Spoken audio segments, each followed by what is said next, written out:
My name is George T. Waters. I was born George William Truman Waters. Where were you born? In Alabama? Yeah, in Alabama. Wedowee, Alabama was the county seat, and I lived out in the suburbs about 13 miles away.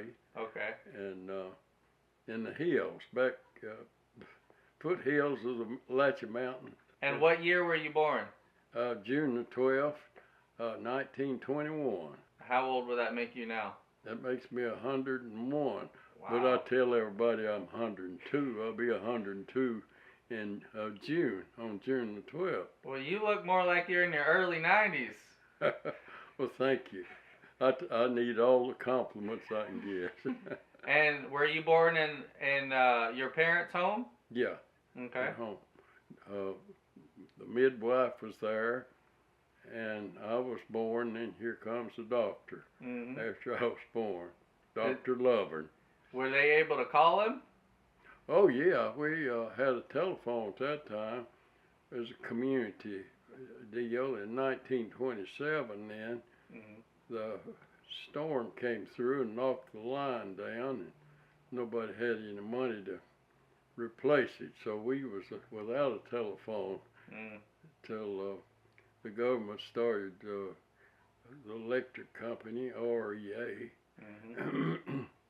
and that changed things. Yeah. Where somebody want to come in with a telephone service and so forth. Right. And, so tell me about when you started school. How old were you, and how'd you get there, and all that? Yeah, I was 7 years old. And how far did you walk? I walked the 3 miles to school. How long did you do that? Well, off and on is for 8 years. Part of the time we'd have a school bus, but then something would come along and we wouldn't have a school bus, so we had to walk. How many kids were in the schoolhouse? There's 87, as I remember, in the first grade. Well, it was a big school. Well, no, not all that big. About 10, I think, 9 or 10 in the 11th and 12th. Oh, yeah. When did anybody finish it? Well, they taught when I first started school there at New Home, they had some 11th grade students. They didn't have any that finished the 12th grade. It was always just a small community school.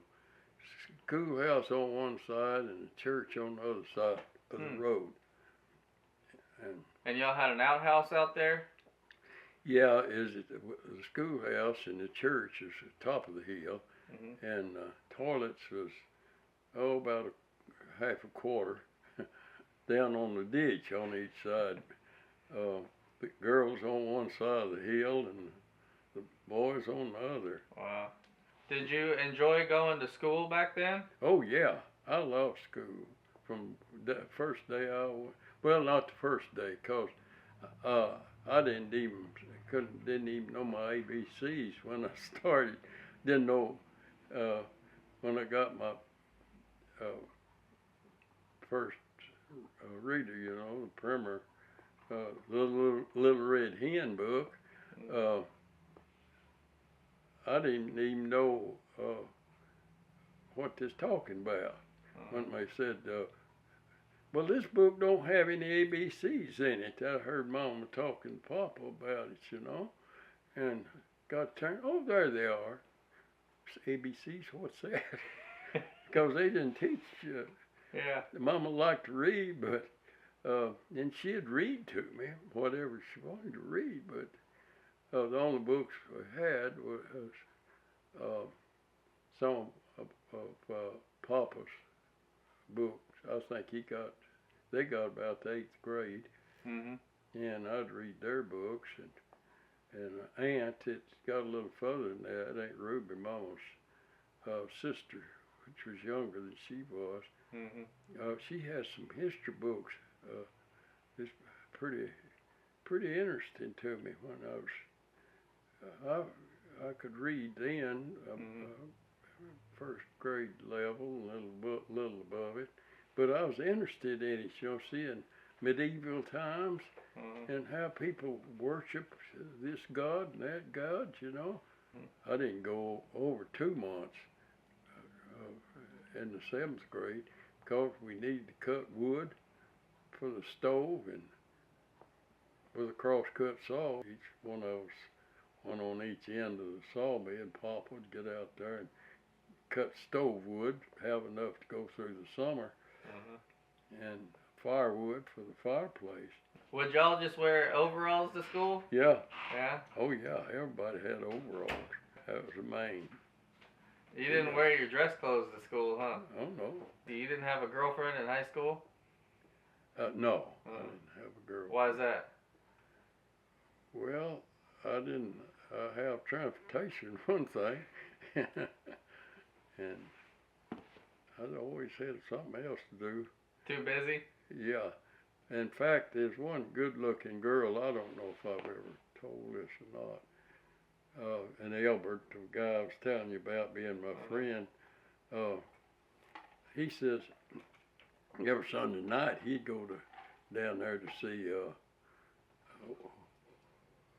British Boyd was her name, and she had a younger sister, and Doris told him, bring Truman with you one Sunday. Well, he told me about it, and I didn't have time for that. I got to learn this Pythagorean figure in geometry. And I got to study for a test tomorrow. I can't go down there 3 miles. It's close to New Home.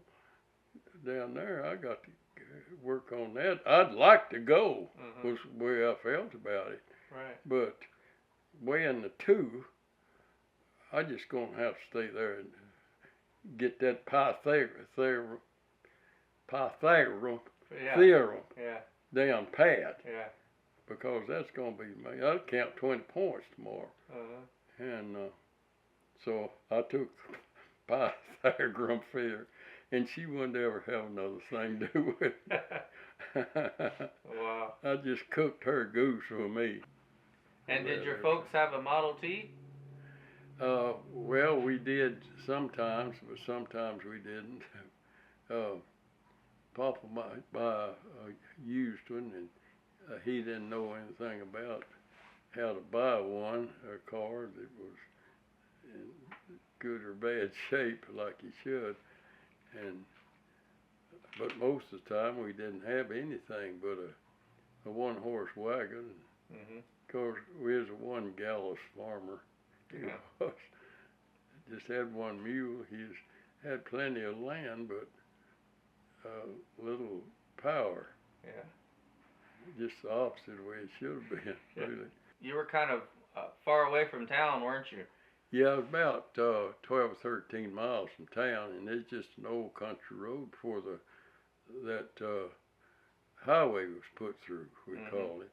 I was about 4 years old, first time I could remember going to Wedowee. But they had a statue in the middle of the town of soldiers standing on a pedestal, and I thought he was a live soldier up there, you know, about 3 or 4 years old. Yeah. I got back home telling Mama about seeing that man on the post out there in the middle of town. She said, son, that wasn't a man, that was a statue. How often would y'all go to town? Well, we wouldn't go. Well, I wouldn't go ever. Some years I wouldn't go to town at all. Why is that? Well, he'd just go in the spring, you know, buy fertilizer, seed if he needed them, and then in the fall years, picking cotton, get it ginned, and take it to market. Were you excited when you got to go to town to see everything and be out and about? Yeah. Well, did they have electricity on the square? Yeah, they. Well, I don't know about Wedowee. I don't remember, but they'd have I remember they had electricity up there at Anniston, you know. And y'all would take the wagon up there? Yeah, and they had a wagon yard at Anniston. Of course, I never did stay in the wagon yard, but I'd go to the wagon yard sometime. What kind of things did you do to help your parents for work? Did they put you to work pretty young? Yeah, on the farm. Mm-hmm. If we didn't raise it, we didn't have it to eat. That's about the way it worked. Yeah. If the peas didn't produce, that we planted and didn't produce peas, we didn't have anything to eat, you might say. Well, what kind of things did you do growing up when you weren't having to work, you know, just to... Well, there wasn't no such thing. Generally. You were always working? Yeah, of course there'd be a season when you'd have the garden, you know, in good shape, and it's producing, and of course you got together. And so you'd say pretty much your whole childhood was mostly just work, huh? Yeah, that's right. Wow. And church, you know. Yeah. I never did, you know, fully devout Christian. I just wasn't. I go to church because that's the only place that'd be entertaining. Did they have a piano at y'all's church? Oh, they had an organ. Oh, wow. Not one of these big deep things, yeah. But an organ, you know, it don't get out of tune like a piano will. Well, just about every summer, there'd be somebody teach singing school. Mm-hmm. That's where we'd learn to sing, you know. Church. Was there even a theater in town? Not in Wedowee. Yeah. There's one in Anniston. Mm-hmm. Would you ever go there? Yeah, well, that's where I went to see my first movie. Well, about the time I finished high school, close to it. Yeah. First time I ever went to a movie. You didn't want to go before then? Oh, I didn't care about it. Never.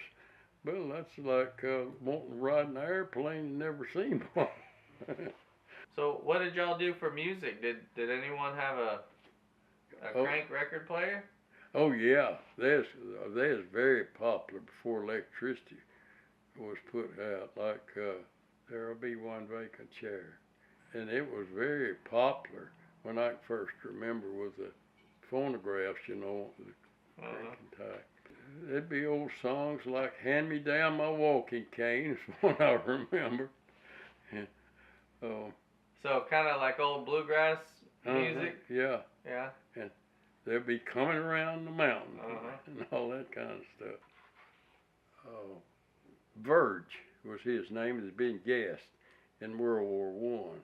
He was a captain in World War One, but he was a highfalutin man, you know. Or I called him that.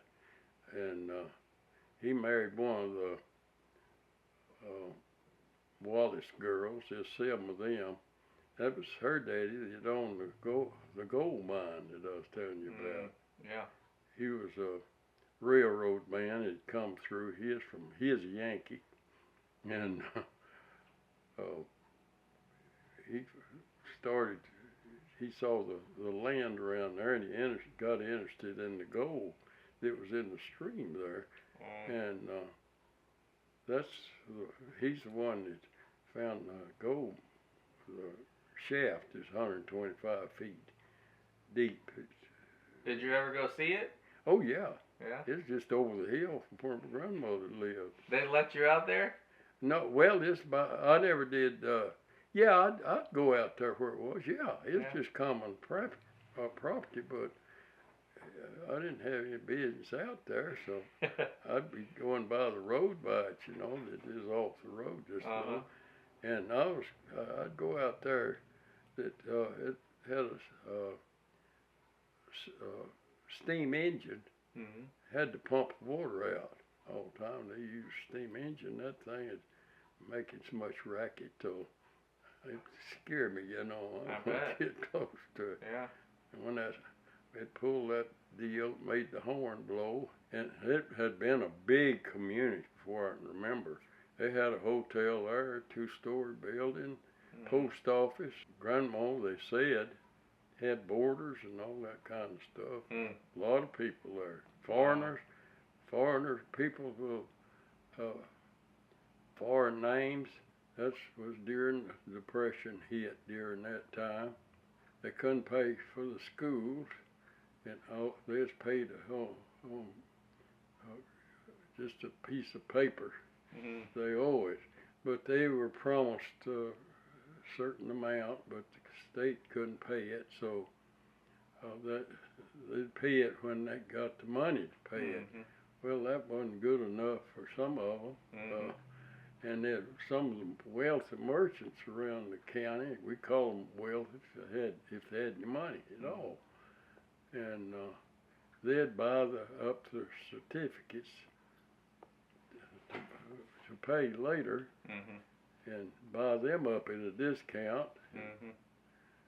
It was pretty rough times that way. There's a few people that had enough money to have some in the bank. Well, it wasn't FDIC or anything like that then, you know. You just put your money in there and took your chances. And if the bank wasn't very strong, why, they might go belly up, and there wasn't any recourse but losing your money. And so you think there was people around you that had lost all their money? Oh yeah. 29? Yeah. I knew of them. I didn't know anybody that had money in the bank. Yeah. Well, what did your folks do for money? Sell chickens and eggs, and the peddler would come through every week and get a can of salmon for a dozen eggs. The peddler? The peddler. Who was that? Well, we had several different. One of them was a guy by the name of Murphy. He had a rolling store, and I don't remember all the peddlers that came by, but this Mr. Murphy was a neighbor that had a store and had also a rolling store. But, was it something he would push? No, it was a T-model Ford truck, and he had a can on the side of the truck. We'd sell butter, you know, and he'd wait, and I don't remember how much the butter was right now, but I'd look in that can, there'd be a bunch of bugs in there and melting butter. I don't know what he did with that butter when he got it. Do you remember the World War I veterans? Well, the only ones I remember, I didn't know this till late. I never did. I wanted to ask questions, you know, by somebody that had been to World War I. But the only couple that I knew, they were only cooks. And but the man, the captain, he is a guy that I never got a chance to talk to. He's a lawyer there that lived way out in the country from where he worked, but he was gassed during World War I. And that's why they said they never had any children. But I don't know that to be a fact. It's just what was rumored. Do you remember them talking about it much in school, or when you went to town, memorials, or was World War I? No, we didn't have any memorials of that. And for a long time, it was kind of a disgrace to be a soldier. Why is that? It wasn't, they just weren't popular. They'd changed. Fort McClellan was in Anniston. That's 30 miles from where I live. But people, boys was in the service, they'd change clothes, civilian clothes. You never seen anybody out in the streets with. Or what year did you graduate? High school? Yeah, high school, 1939. 39? And then you went straight to college? No. I went straight to work. I wasn't ever going to college. Yeah.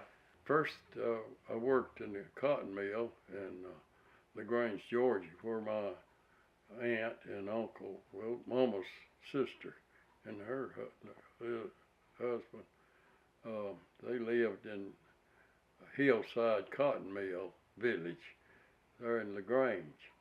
Well, I thought, I can't see being a cotton mill worker all my life, so I quit and come back to the farm.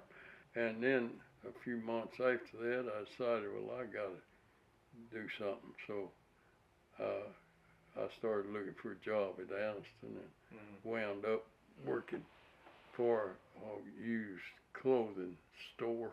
In fact, that's where I was working when I met Mavis. At the store? Yeah. Well, it's after the store closed on Sunday night. Saturday night. And we'd get an extra $1. The one that made the most money. Sold the most goods. Tickets, with a number on it. And she opened the door. Somebody knocked on the door. It was locked, but they could see people in there. So she's the one that opened the door, and she would be the one to get the customer. I was standing back there, and she turned to me and says, "You can have this customer." And that I got the extra $1. And I thought, well, she should have earned it. And I told her so, I said, well, she was typing. No, you take it. Don't worry about it. And, but I did. I thought about it. I said, why don't you and I go to the show? Well, that suited her just fine. Yeah. I didn't know she was interested in me, till then. So that just opened up a new can of worms. Right. Well, where were you living at the time when you were working there at Ms. Wilson had a boarding house.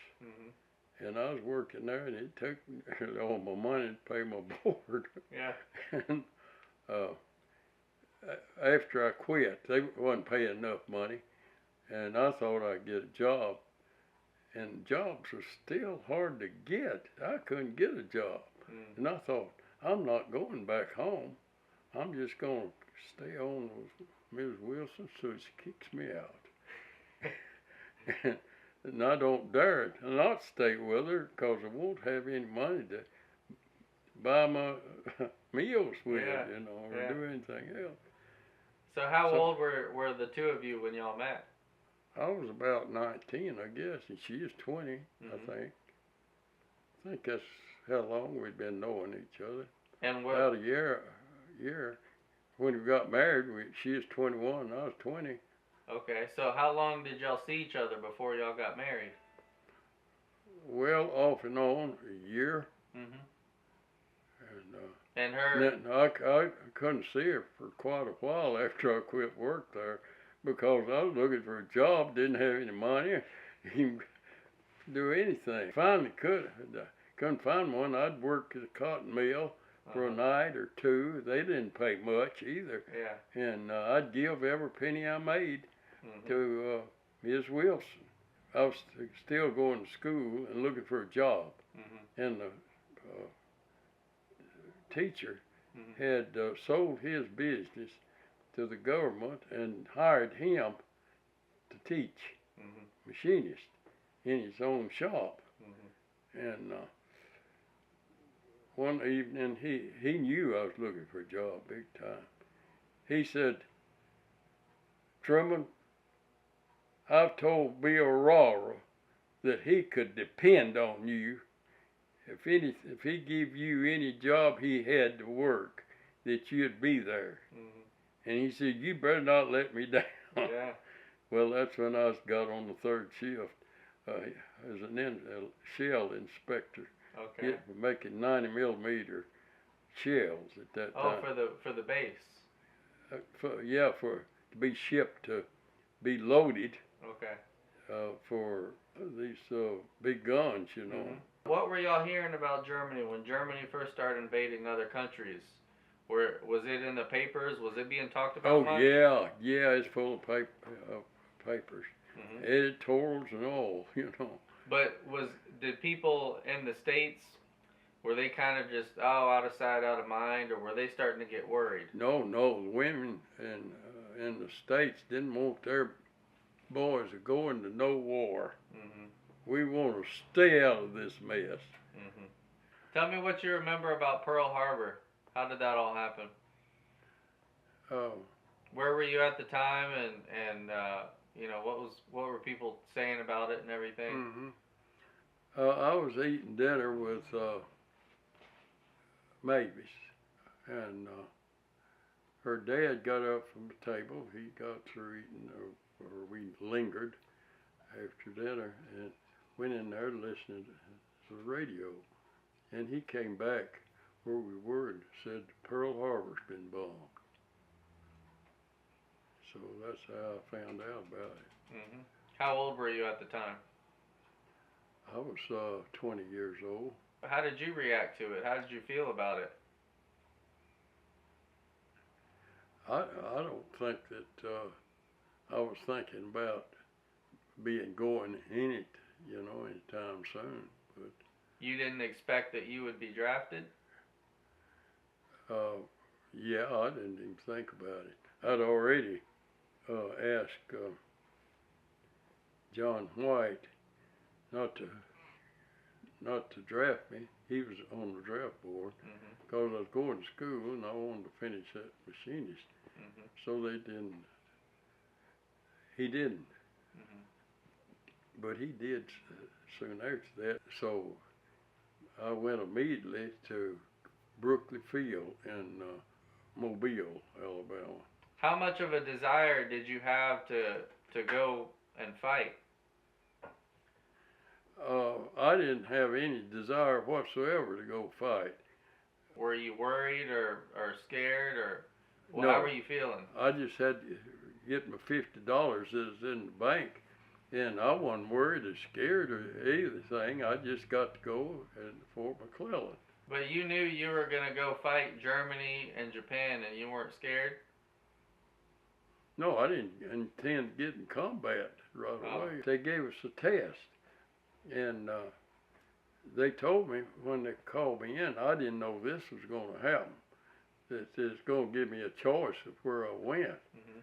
They said, well, I see your grades is good enough that you can do whatever you want to do. So I decided I wanted to go to be an aircraft mechanic. But as it turned out, I went to New England Aircraft School, which was a civilian school, mechanics, and I had to promise not to take my wife. Yeah. And even sign a paper, I think, to that effect. That turned out to be a real good place to be in Boston, Massachusetts. Our school, most of the classes, was in the old post office building on the second floor. Yeah. And you could see Fenway Park down here, Wow. right at our feet. So how was it, I guess for the first time in your life, you had gone to a completely different state, around completely different people, Yankees and everything. How was that for you? Well, that was a new experience too. When I got on that troop train, I didn't know where I was going. I got on there, and the guy that was sitting there, that got on the same seat with him, we slept together on the bottom deal. He was Ernest West.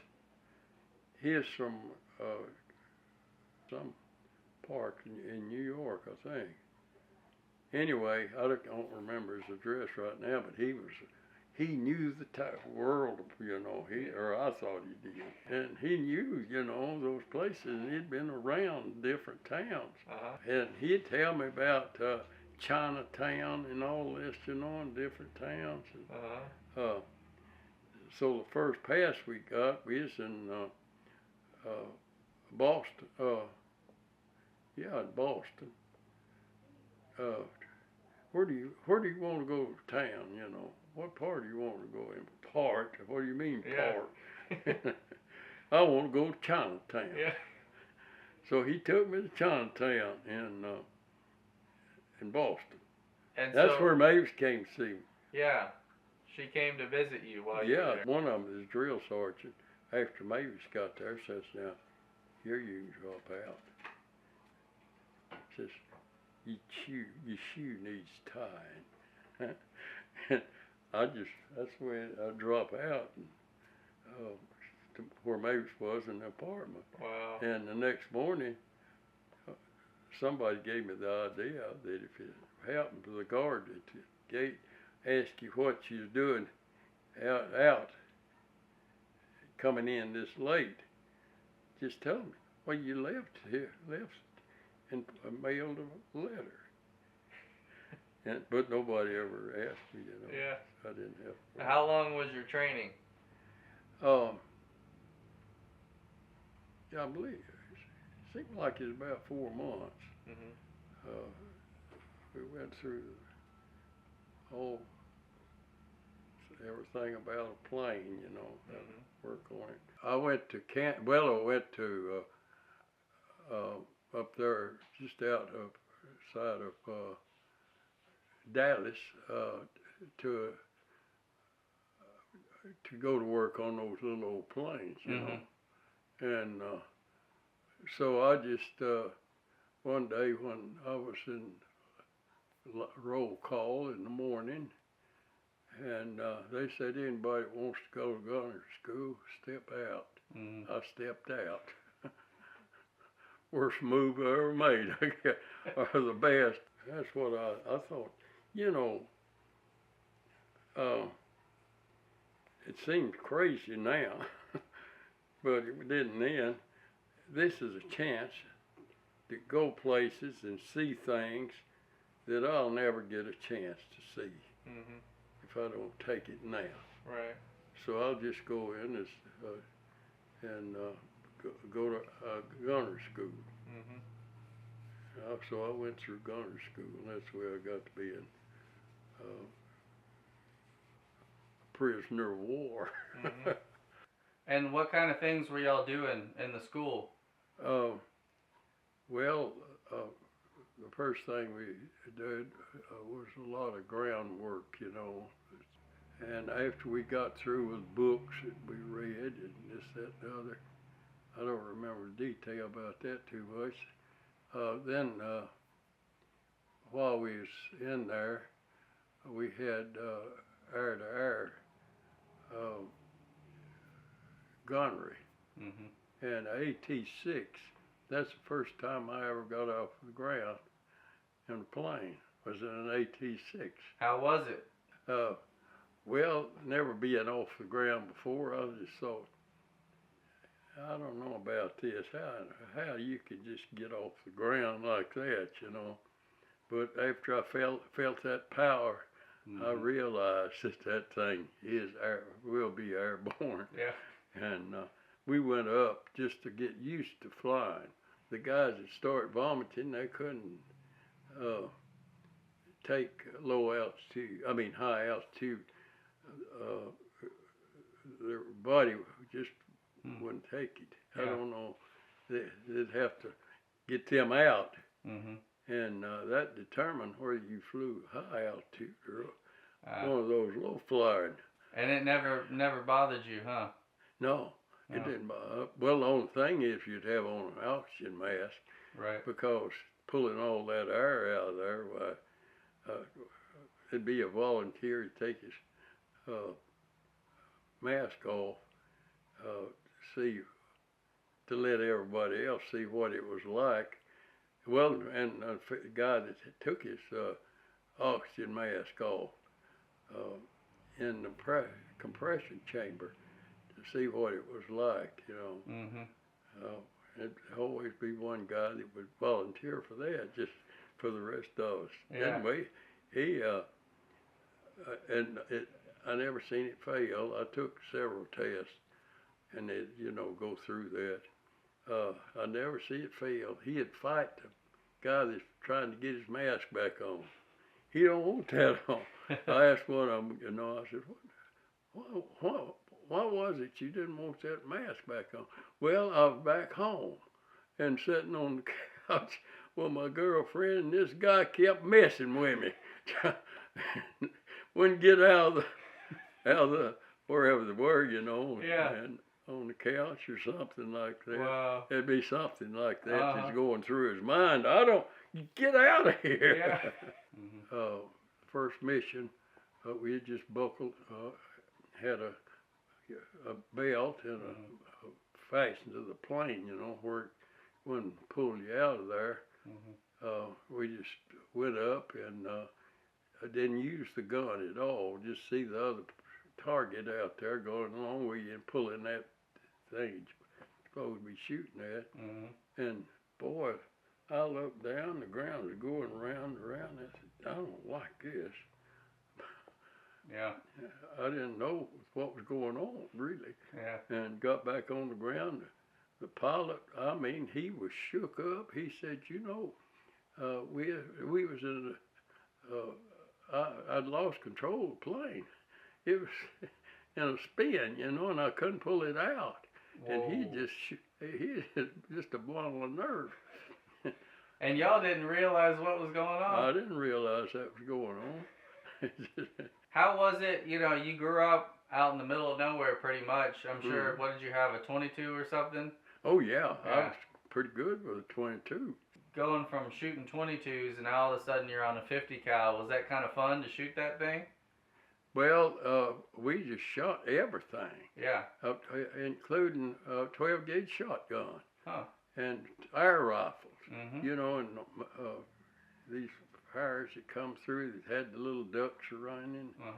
Well, we shot wow. that. And 22s, but the main thing that I was good at was that 12 gauge shotgun. Man, I could hit with it. You'd get on the back of a half-ton truck. You don't get on the back of it, and you had a belt on you where they couldn't throw you off. You was just interested in shooting, so you wouldn't have to balance yourself, Right. It'd hold you right. Yeah. And I went around it they give you a box of shells and shoot that 25 shells in that box would hold. It pigeons, come flying. You know how the pigeons work. And I went around shooting the 12 shots that I had at them. When I got back, the sergeant standing there. He says, "How many did you get?" He had his book, and I said, 25. He said, "I want to know how many targets you hit." I said, 25. Get on this truck with this guy. He had another guy get on the truck with him and give me another box of shells.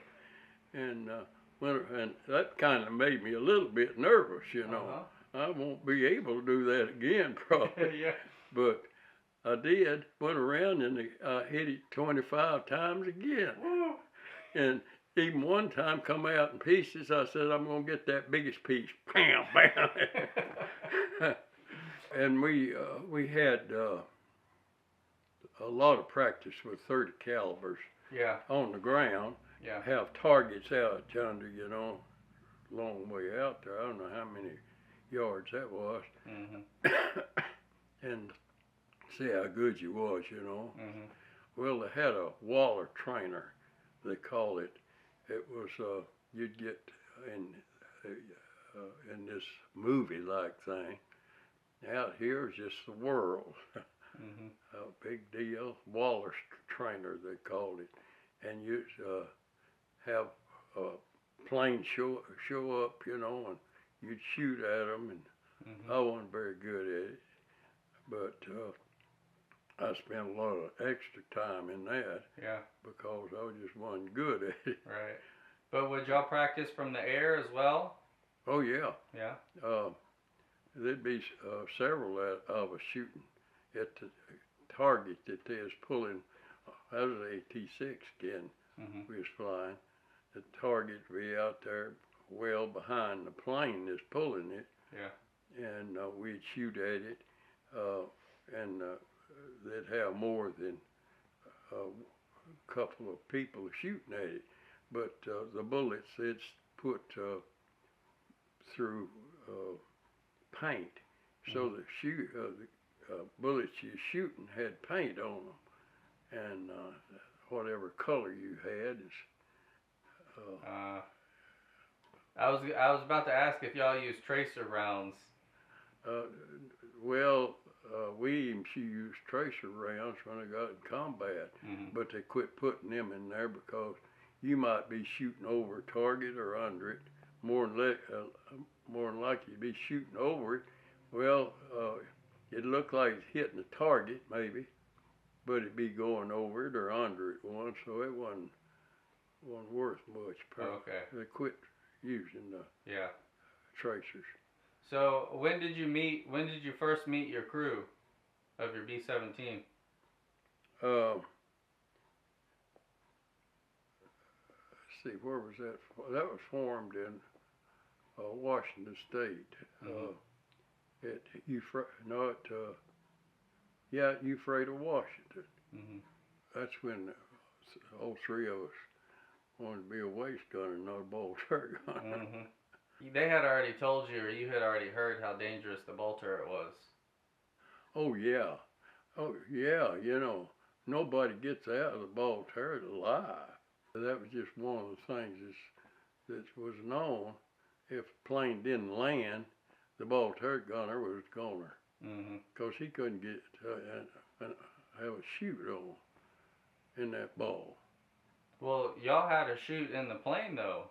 Oh yeah, well, but just getting to it and. Yeah, they didn't have.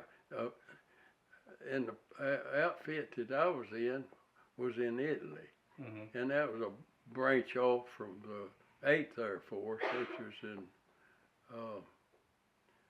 England, and they didn't get all the equipment they needed. Yeah. In that branch, they didn't even have flashlights where you could inspect after dark, you know, down there. So the first place they took y'all was Italy? Yeah. Well, yeah. Well, no, not the first place. We went over by boat. Right. And landed in North Africa, Casablanca. Then from Casablanca, we went by train over to Tunis, across Atlas Mountains. Then from there up to Italy by boat. So had you and your crew become pretty close by that point? By the time that you started going on your missions, were y'all all pretty close? Oh yeah, we'd traveled across the Atlas Mountains in Africa, you know. But they kept y'all together as y'all were traveling. Yeah, after we got overseas. Were you excited to be out of the country and to see North Africa and all this? Oh gosh, yeah. Going to Casablanca was like taking a page out of 3rd grade geography or 4th, wherever it was, you know, those Arabs, and seeing those maybe a little wagon with a camel and a donkey pulling the wagon, and seeing these Arabs be dressed to the T, you know, and the guard with a cap on the head, you know, and a suit. Maybe you're driving this little wagon. Well, when I'd already been assigned as a ball turret. There's 3 of us, you know, and all 3 of us want to be a waist gunner, not down there in that ball. Well, it's just the idea of being the ball. How you going to get out of that thing when it's all you can do to get in there? Yeah. One's supposed to be as tall as I am, but I didn't know that then. 5'8" was the limit. But, well, we got into combat, and my being the ball turret gunner, I flew every mission that went. I had 25 missions, others had about 15 to 17. Cisco was the pilot. He's the one that assigned me to the ball turret, because I heard one of them tell the other, we'll be here about an hour before the troop train leaves. Well, they wasn't there more than 15 or 20 minutes. I got off of it, go see part of the town. I'm going to be here an hour, you know. Well, held the plane up, the troop train up.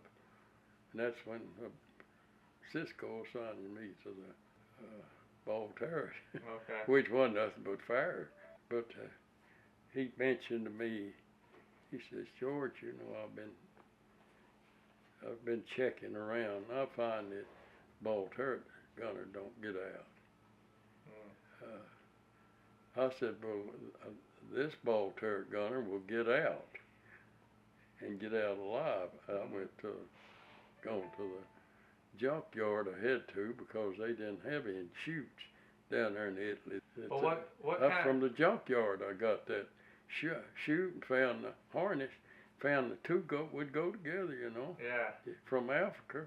Now tell me about your first bombing run in Italy. My first mission was December the 29th of 43. I looked out, had my ball turret turned forward. It's just a solid wall. I found out later it's just smoke, you know. It stays up there after the bombs are going off. I thought, we're going to get it. Well, this may be it. I was thinking the flak still be in there, you know. But when we got to it, there wasn't nothing but smoke. That's when I worked to get away to getting out of this plane, if it comes necessary, and it probably will, I thought, somewhere down the line. So you had it pretty trained in your brain. You had all the steps down, didn't you? Yeah. Yeah. Yeah. I had visualized, you know, the only thing I can visualize is a chute and a harness, and I've got to get the two together somehow or other, but I can't do it in the ball turret. Right. Room, not even room for me in there. Yeah. Much less that. Yeah. And that's when I did that preparation. And how long Cisco, after you took off did you get in your turret? How long was it before you got in? As soon as you'd clear the field, everybody in the back of the plane, the tail gunner, two waist gunners, and me, would sit in the radio room. And the radio operator sat at his desk and chair there, and we were sitting on the floor by him with our back against the wall. And then once we get in there, we'd get in our position. But when you got in there, you felt pretty secure, I guess? Oh, yeah. Yeah. Yeah, it was a secure feeling. Yeah. Being in there and you can't move any direction, you know. Right. And can't get you control with both hands. Got your knees up here at your ears. Yeah. Just one at a time, but you could handle it with one, you know. One hand get tired or any reason, or you change it, and your trigger was on top of the spade grip. Of course, they're not going to let you climb inside, but I got to be right up there by the ball turret, and they had all those planes sitting on that airfield, and man, when I got up to that ball turret, I just thought, how in the world could somebody fit in there? It looked bad. Yeah. Yeah. Yeah, nobody wants it. But I wouldn't have any other position. Yeah. Once I got everything placed like I wanted it. And then you had a radio though while y'all were on your mission. You could communicate. I had a headset. And just a skull cap, you know. And had the earphones inside. Y'all would need to communicate during the mission, wouldn't you? Oh yeah, we'd say. I'd hear them say, you know, watch that plane 10 o'clock high, when they spotted one out there that was a menace. So your first time, did you encounter any fighter planes in Italy? Oh yeah, there was fighters out there, but not enough to give us a whole lot of trouble, because they couldn't get situated to shoot at us Mhm. very easily. Well, The sun, you know, wouldn't be right and all that kind of stuff. the Germans were there. Yeah, they took over. Yeah. When the Italians gave up, boy, they was in there before the prisoners could be liberated. Yeah. So were you seeing 109s in Italy? Yeah. Okay. Yeah, we're seeing German planes in Italy. That's all it was. Right. Down there. Mhm. So did you get to do much shooting on the Germans when you were in Italy? Yeah, there'd be times that they would come in from the sun, you know, and they'd come sometime just through the formation maybe, and there was a garden flying with, and take out a plane going through. The times when they'd come in from the nose, you know, and coming from the sun was right from the coming in. It's hard to see them till you're hit, you might say. Was it difficult sometimes to shoot at the 109s and not hit another bomber in your formation if they'd swoop in quick like that? Oh, when they swoop in quick, that way you wouldn't have a chance to shoot even regardless of where they were. Yeah. Because they're coming from the sun, and by the time you see them, they're gone. Now, what kind of a feeling did you get when you saw that one of the gunners had downed one of the German 109s? What was it like? Well, it wasn't a matter of one of the gunners. It's a matter of there are a lot of gunners shooting at him. Of course, they may be shooting behind him, you know, all of us. Yeah. As it go through, and took out a plane, maybe. Were you able to get any direct hits? I don't know where I did or not. There'd be so many people, you know, we was in formation all the time. But my firing was when they'd follow along at the speed we were going. And they wouldn't get in range, though. Yeah. But they'd worry me. I want him to get on out of here. So I'd, with a reticle, so that you work with your feet. You form a reticle, you know, with a 109 feet was their wings, the body length of the plane. Yeah. The reticles on it was two horizontal reticles, and it was you control it by your feet, and you'd bring it to form them, you know, when you're sitting out there. Right. When the time comes, he's gonna make it in. If it gets that sun just right. Yeah. So that's when I'd push my control all the way to the floor. Well, that's when they're closest together. Yeah. And I'd move that just a little ahead of him, formed at his altitude or a little higher than him, and let it go. And you could move him on out further away from you, you know. Yeah. Wingtip to wingtip, I think it's 109 feet. Set your your little deal up here, that when you got your foot all the way to the bottom, and you've got the reticles where they're framing that plane, and you shoot, you're supposed to hit him. How did you feel about shooting at these planes? Did it not bother you at all? No. I hoped I could hit him. Right. And it didn't bother me where they dropped bombs either. They could drop them on the street.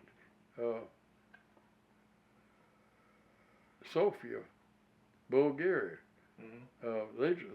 We dropped bombs on Main Street at noon. Right down Main Street, set it to where they drop 50 feet apart. And aircraft, those small bombs. Right. come out of there in clusters. Right. Being where I was, I'd be afraid it's gonna hit me.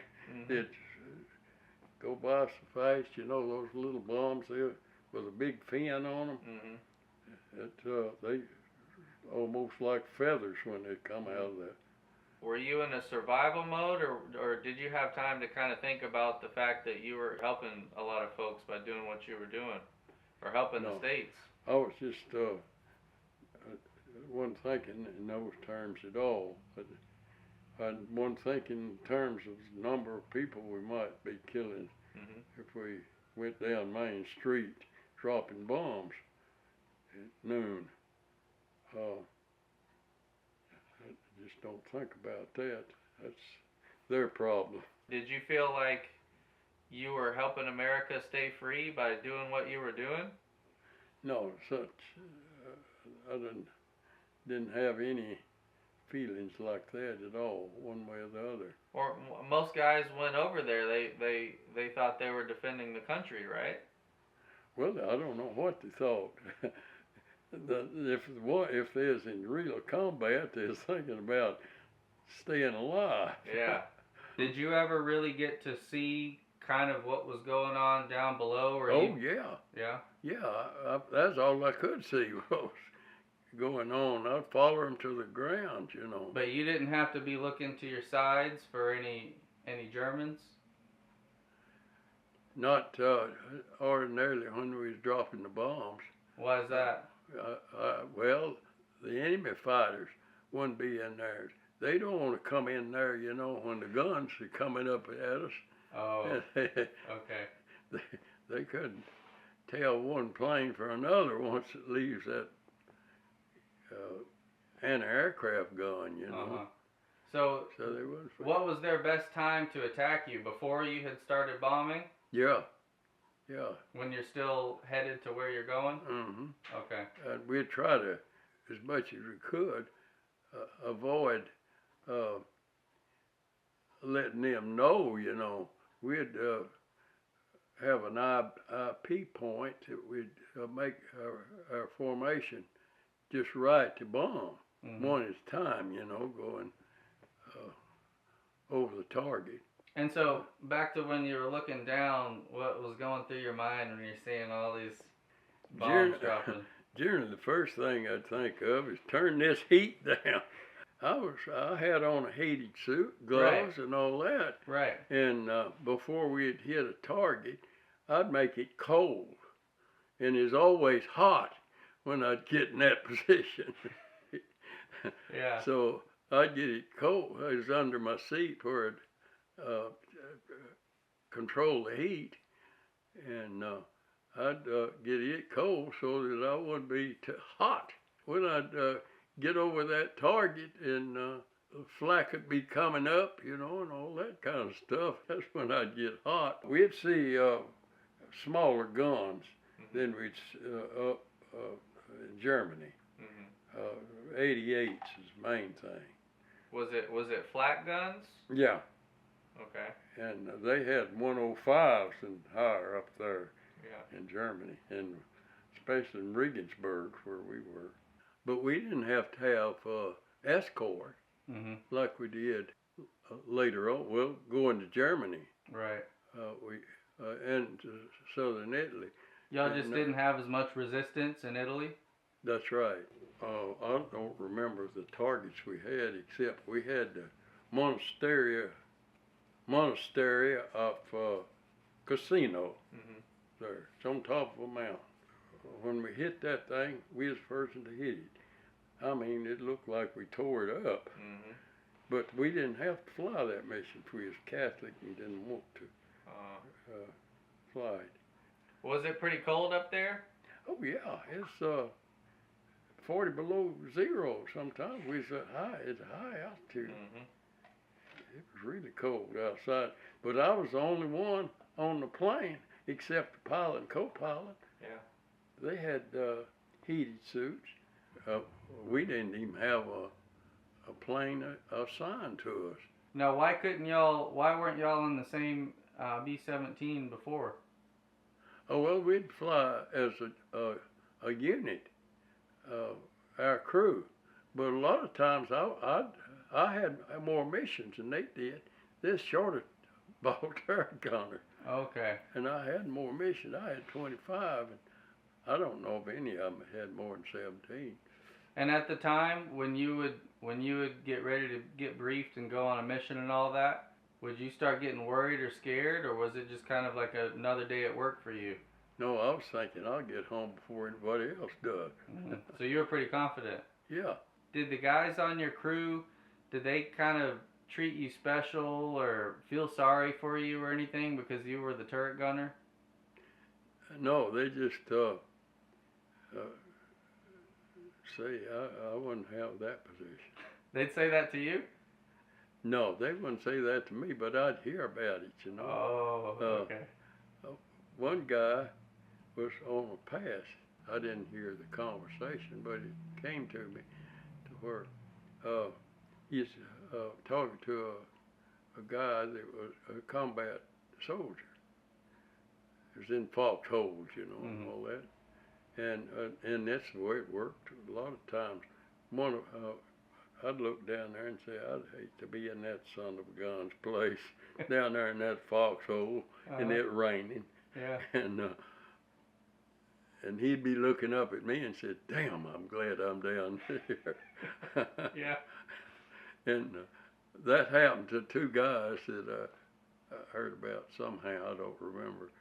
He says, man, I sure do look up there at y'all and wish I was up there out of this damn mud down here. Vice versa, you know. Yeah. But the two guys that I heard about is on the ground, they said, I sure would like to change places with you. Well, the one that was in theirs, they were going to try to swap places if they could, till he found out he was in the ball turret up there, and hell no, I ain't going to swap places with you. Now, what would y'all do between missions when y'all were on base? Did y'all have a lot of time to kill? Yeah, we might get passes and go into town, you know. And I remember one time I went into town, and everybody was nice, you know. The Italians were. They'd give up a long time ago. Yeah. And it was the Germans that they hated, and we hated too. Right. And this guy had a store and had some things in there, and I saw a doily, I guess you'd call it, that I liked the picture. I don't remember now, some religious picture, you know. And I'd like to send that home to Mavis. And I started motioning and,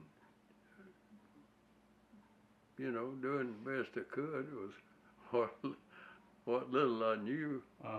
And he watched me for a while and got a kick out of it, I'm sure. He said, won't you just speak English and tell me what? He could speak it better than I could. Wow. Found out he was from New York and Oh. got caught over there. Wow. The pilot leaned on me a lot because I'd been through gunner school. Through aircraft. Your mechanic? Mechanic, yeah. Yeah, mechanic. There's a lot of things that I tell him that he never had heard about, you know, being a mechanic. That's why he leaned on me. And that's why it was so rough on me when he was shot down. Yeah. Instead of telling them to feather that plane, I knew they're supposed to, but why in the hell I didn't tell Cisco feather that plane? All the pilots, a lot of the pilots would keep trying to make the damn thing run. Instead of the minute it coughs, you're supposed to feather that plane. And because you can't feather when you don't have any power. Yeah. When it coughs, well, you still got power. That prop, you know. Years later, after I met his family in Chicago Heights, our tail gunner named John Labuda. He's from Chicago Heights, and that's where I was inspecting hopper cars. Mm-hmm. And I looked up at her, called his family, found them, and we had dinner together, a whole bunch of us. And they said, we sure wish that you had met my mother. Said February the 22nd, she'd go down to the bus station and wait all day. John was going to come home. Wow. And he was a tail gunner. Got the tail shot off the plane. Mm-hmm. But I would have made it a point to meet her if I had known that. You know? Yeah. So you've done 20 something. You've done 23 bombing missions by this point, right? Yeah. Okay. I think that's right. And so tell me about flying to Germany. What kind of briefing did y'all have? What were y'all going over to do? Well, we had a briefing, you know, before every mission. Mm-hmm. We had a room. We go in, and they got a string where we are now, and it goes so and so. Mm-hmm. And this is our IP point, I believe we call it. That's where we make a formation. Mm-hmm. At this point, and then from there we're in formation. But this particular time, our missions would be like this, but this time it's like this. Yeah. You know, going all the way from Foggia, Italy to Regensburg, Germany. Mm-hmm. And that's when some of them got sick. Mm. Now, were y'all any more on edge, the fact that this was your first time going over Germany? Well, we didn't. I don't know how the other guys felt. You know, Mm-hmm. all I know is I just felt like I'm gonna wet my pants. Is about all I can do. Yeah. On this mission, 14 hours there and back. Yeah. And What were y'all out there to bomb? Regensburg was ball turret, a factory in Regensburg. Oh, ball bearing. Yeah, ball bearing factory. Yeah. Had you guys dropped your bombs yet? Before you went down? No, we dropped the bombs. Yeah. It was on our way home. How far out were you when you got attacked? We was about 30 minutes out. Uh-huh. We were still in Austria. Well, first thing I noticed was the plane just vibrating. It's awful. Mm-hmm. And I said, what in the hell's wrong? I should have known what's wrong. Mm-hmm. But I guess it was the co-pilot said that number 3 engine has gone out and we can't feather the prop. Mm-hmm. I could see it. Yeah. The prop, you know, from ball turret, you can see the bottom part of it, the propellers. But was this because that engine had gotten shot? Well, I think what happened, flak had hit it. Okay. Because the flak was too accurate. Mm-hmm. And that was after they started throwing chaff out, you know, and we didn't have any chaff down there in Italy. Yeah. It had already got into a position, though, to where we couldn't stay in formation. Well, the formation had gone out of sight. They sent later on I found out that they had seen our plane go down, but they didn't see any chutes come out. So we was that far away from it. Wow, okay. So y'all were pretty much on our own. Yeah. Oh, okay. But I didn't even think about jumping. Mm-hmm. By the time I saw them going, because that plane was vibrating like a 2-horse wagon with a mules running away. How many fighters showed up when you got shot down? When I shot down? Yeah. There's 2, and I didn't know there's but one. Mm-hmm. There's one come in on the tail. Mm-hmm. They killed the tail gunner and shot the tail off the plane. Okay, so he came in from behind y'all. Yeah. But had you already been doing some shooting by this point? No, I hadn't seen anything. Okay. Cause all above me, Uh-huh. and he'd come in, and I'd already seen the people that had jumped. I thought, oh, man, I'm losing time here. I got to get out of this plane. When the plane got in such a mess, and I saw people jumping from it, you know, Mm-hmm. that I realized I had to get out.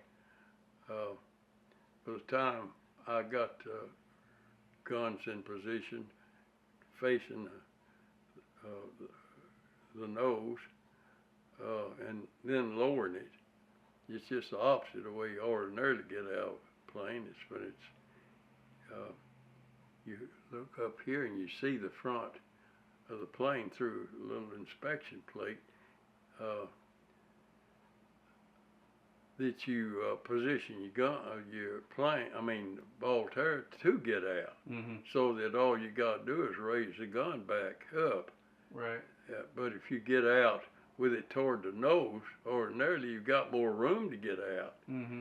But you got to get the thing to where the gun's pointing toward the tail Mm-hmm. before you get out, so that all you got to do is you raise your gun to your little crank, because you don't have any power. Mm-hmm. And you have to really hang on to it. If you crank it halfway up, turn the crank loose, it's going to Yeah. get you back straight down. Yeah. So you realized you had to get out, and you weaseled your way out of that ball turret, and then what happened after that? That's when I reached to the bag over here where my parachute is, Mm-hmm. and click it back into the two holders here, and then go to the tail to open the door and jump. Mm-hmm. And who was left in the plane at that point? the two waist gunners. Mm-hmm. Of course, the tail shot off of it. The tail gunners killed. Mm-hmm. And so the tail was not on the plane anymore. yeah, that's right. Mm-hmm. The reason that I know it wasn't on there anymore was because there wasn't no control back there. Mm-hmm. It was time going end over end. The plane was? I didn't know that for sure till I got on the ground, and when I got on the ground, and about 3 or 4 hours later, I was in the office of the guy that was in charge of the air base there. His name is the same as mine, Waters. Yeah, I read that. We had a long conversation. And he told you that the plane was going end over end. But was that while you were still in it? Yeah, and the reason that I know that I was still in it was because part of the time I could feel my jaws, going down. Everything was pulling down, and then next thing I know, I can't even stand on the deck because I'm up in the air. So were you able to stay on your feet the whole time? Yeah. How? Yeah. I don't know. Well, the waist gunner told me when we was in prison camp, it wasn't his way of talking. He's a lawyer, and everything, that attitude. He was very seriously talking to me when we was walking in. He said, George, I owe my life to you. I thought, people is going insane in there where we were. And I thought Max had it too. But he said, I done give up. He said,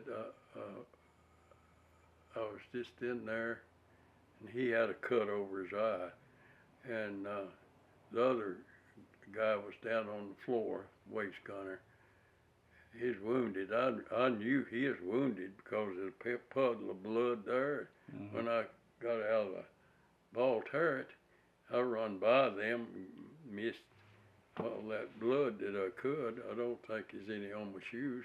Mm-hmm. I had on heated shoes, looked Mm-hmm. like a little fairy, you know. Yeah. And when I told him that I was going back there following me, you know, to get out, I tell him, no, he's motioned for me to go on. He is wounded pretty bad, apparently.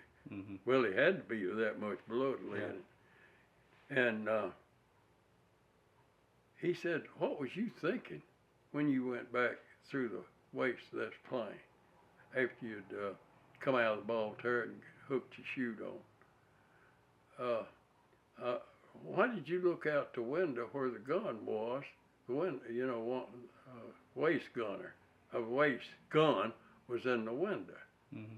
And I said, I thought about jumping out that window or trying to, but I was afraid I'd get tangled up with that gun and just be hanging there. Mm-hmm. So I was taking my chances to get to the door to pull that emergency handle, you know, hinge, pin in the hinges just went to the wind. Mm-hmm.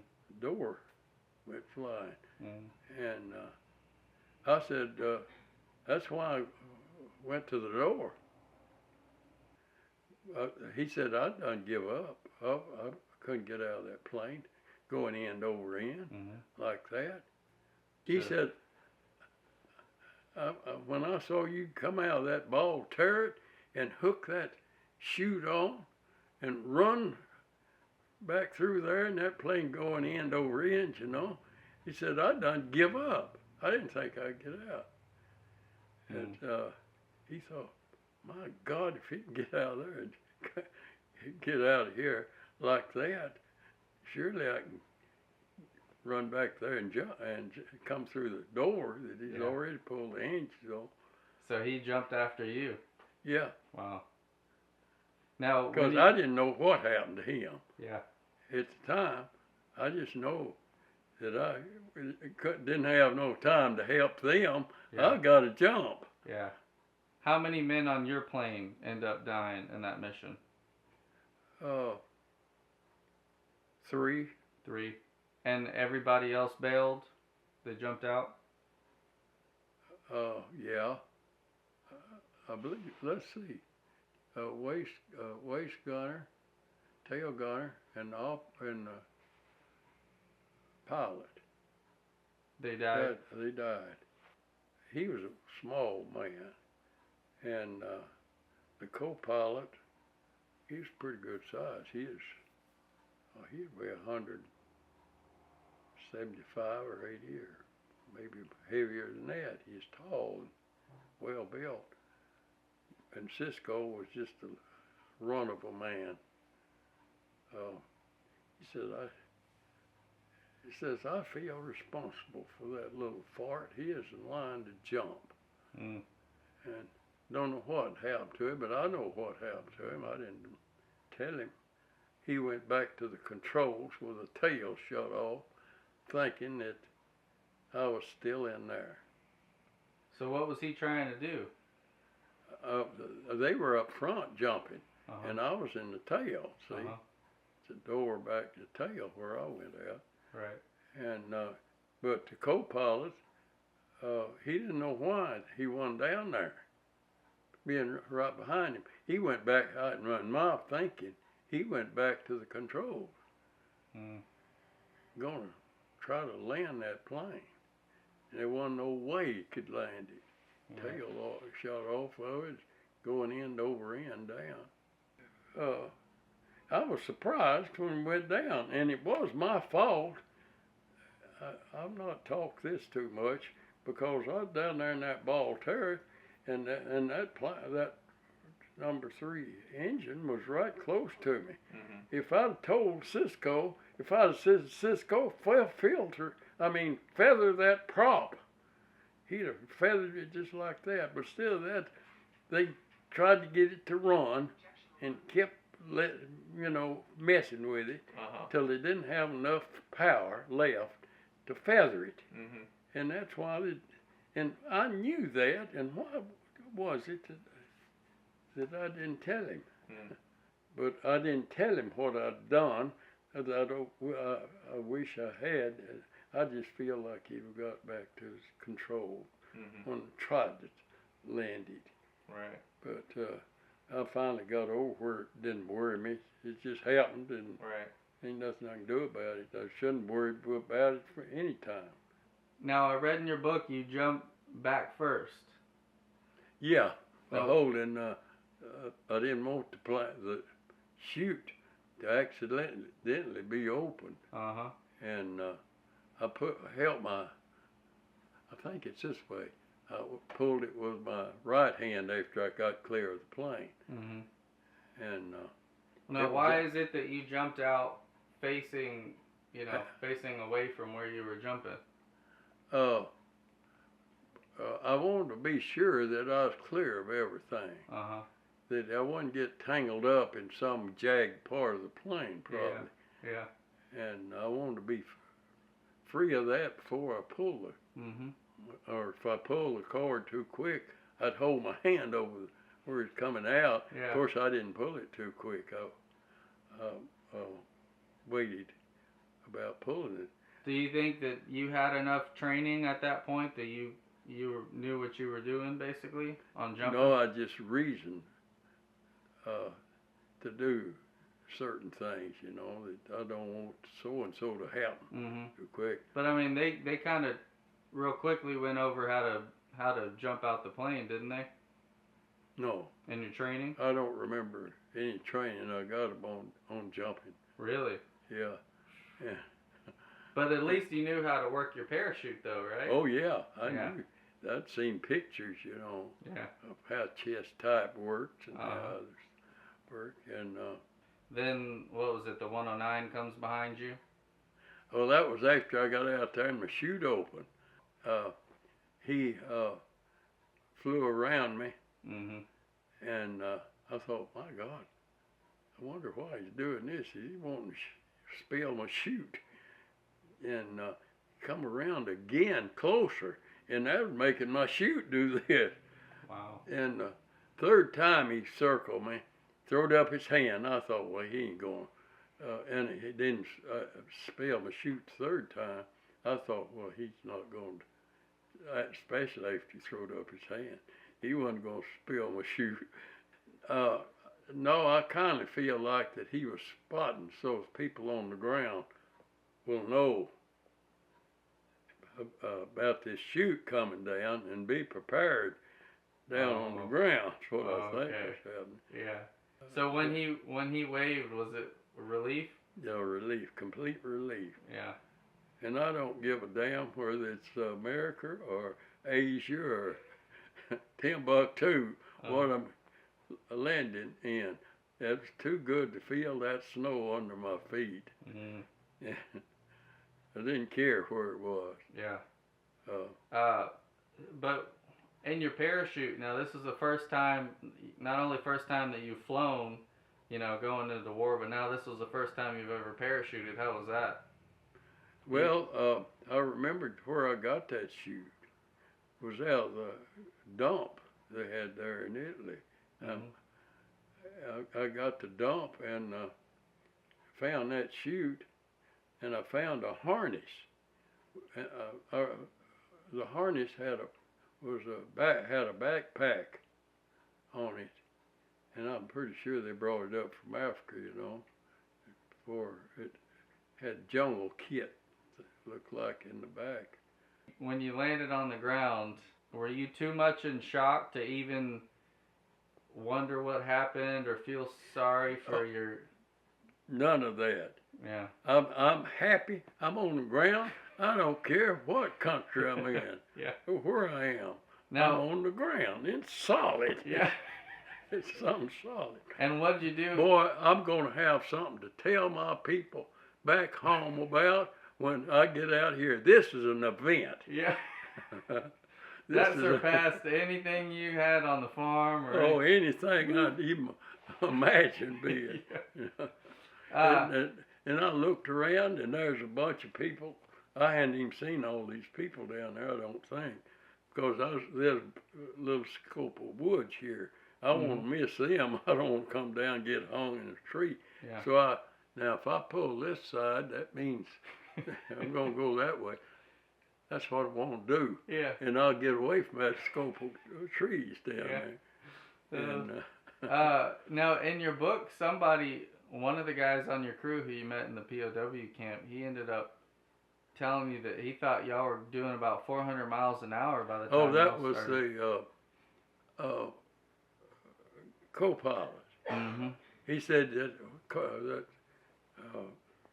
airspeed indicator had already gone around, hit stop, and I think it's 425 miles an hour showed on the dial. When it goes that far, it's going. So it's headed for the ground. Y'all were going at 420 miles an hour and flipping end over end, and you managed to get out. Mm-hmm. Well, there's a heck of a lot of wounded men when we got on the ground that come in contact with us over the next day or two. There was a photographer on my plane that day. There's up front. He's up front. Needham was his name. He was up there with the bombardier and the navigator. You had a 45, didn't you? Mm-hmm. You had a 45 and you had some supplies. Why was it that you threw that down? What was going on in your mind? I didn't want them to catch me with a gun. I knew that I could kill. I had ammunition. Yeah. And 45, I could have killed. Yeah. I could kill at least 2 Germans. Yeah. But at that point, you weren't thinking, I'm going to try to escape. You're thinking, I'm getting captured. I need to ditch my gun. Yeah. Yeah. Need to ditch everything that I had on me. I had this tobacco sack, except bigger, you know. Pretty good sized little pack. Big enough for the ammunition and the gun. And had one of those chocolate bars, hard chocolate, you remember? Yeah. What they had. I had one of them in there and left it. I just left everything. Yeah. Pulled my billfold out of my pocket and stuck it. The townspeople were there to kind of see you land, weren't they? Yeah, they saw all it, you know. They saw that commotion up. Yeah. Well, I imagine that plane encircled me. I think now, that's one thing he wanted to show let everybody see coming down. Yeah. You know? And what was your encounter with them like? Were they friendly or kind of? Yeah. Oh yeah. There's well, the 2 old men that I walked to the country house, you might say, out there by itself. They started frisking me as soon as they got close to it. Says, English? I said, no, American. Oh, Americana, huh? And so that's the way we got acquainted. Wow. And then they got me arm in arm, you know, one under each one of them. They felt me down, you know. So even though they were friendly to you, you were still in their country and you were a prisoner, and they were going to haul you off. Yeah, I pointed that way, you know. Maybe they'll let me get away to the back of the house. There's nothing in sight back there. Nobody living in there. You know? But it's all down here. Nix. So where did they bring you? They took me down there to the entrance to the town, you know, the road that goes through the town. Yeah. And, well, to the, I guess, the courthouse. That's where they took me in, and the guy, when I said Germany, or Italy, Austria, Germany, Austria, all same. Yeah. And one day, any time I had my Mae West on, I pulled it off. I don't need that anymore. Throw it down. Yeah. And they brought it in and laid it on the counter there. And they all had a beer around. Of course, they didn't offer me a beer. Yeah. One of them started to offer me a beer, and they had a big laugh, you know. What, you reached for it? Yeah. And they pulled that. I didn't want beer anyhow at the Yeah. time. I wanted to move for any drink. yeah. So rather than being afraid at that time or worried about your future, you're probably still just glad to be alive, huh? Yeah, Yeah. gotcha. It didn't matter to me where it was, but Yeah. I know used to be trying to escape. Yeah. All these young folks there, one of Mhm. them had come out away from the other lineup, you might say, on each side of the street, watching things going on. One of them come out with a pad and pencil, started asking me questions.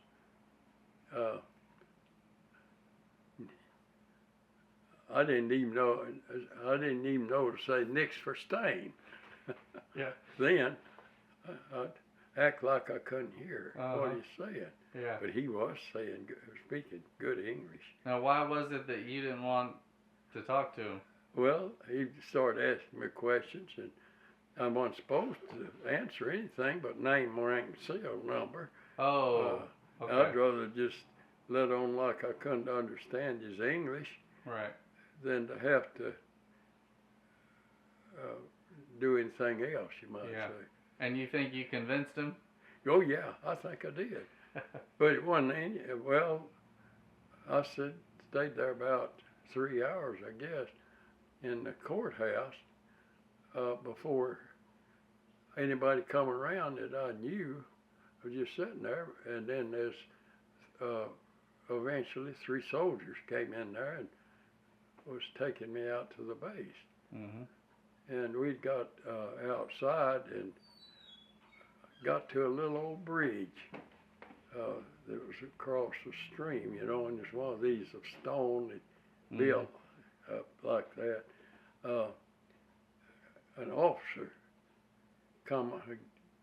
jumped out of a Jeep and come up there.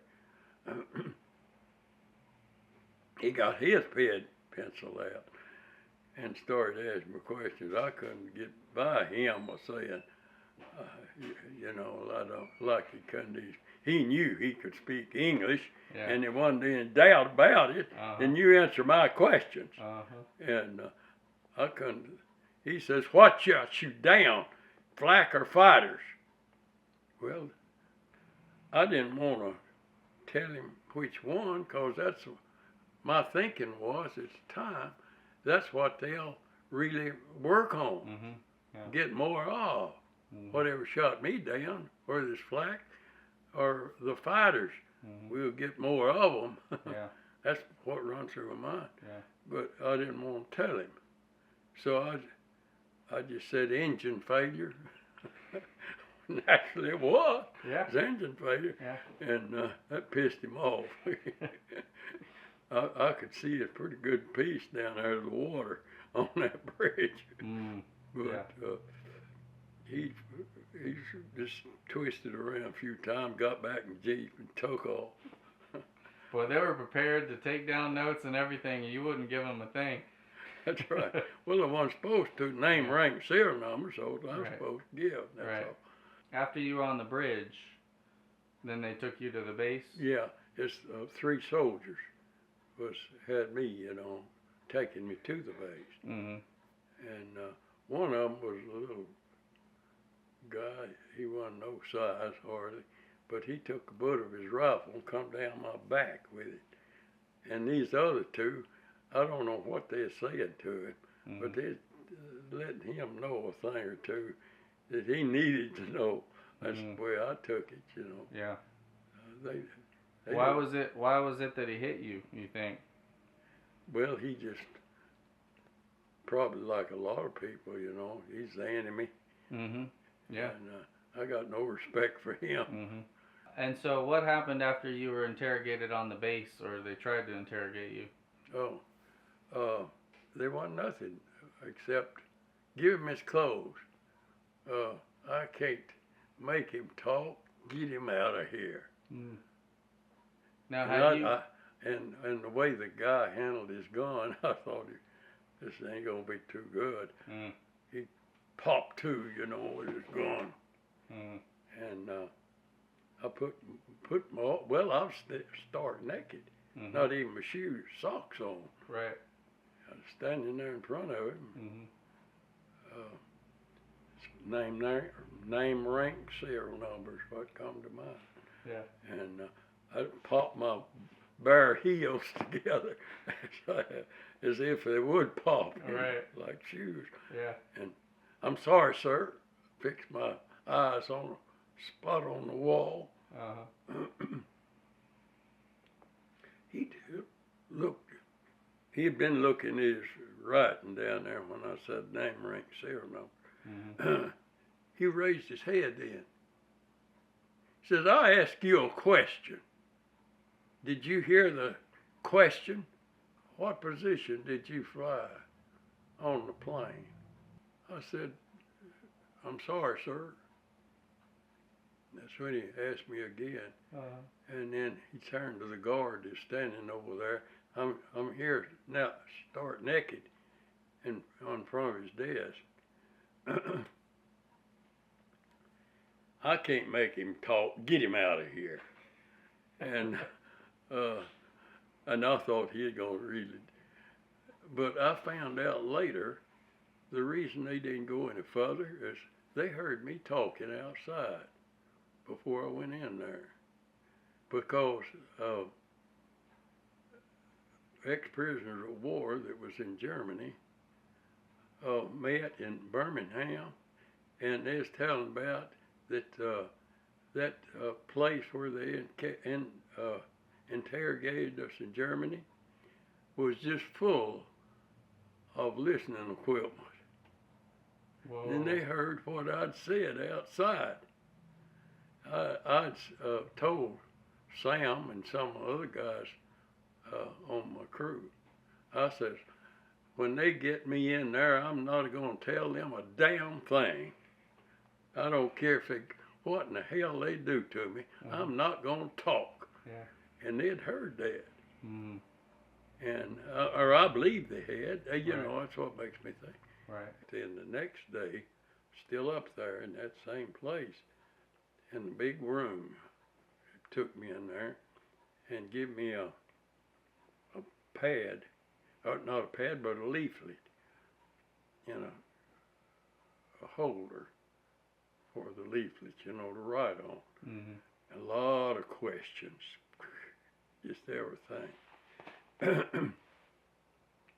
And there's others sitting at tables, and this that was filling them out. I don't know if they were soldiers, if it was stooges they had in there, you know, making out like this answering thing. I didn't know what they was doing, but I just took, when I saw all those questions, I just took my pencil, started at the top, handed it back to them, you know. What are you doing? You're destroying government property.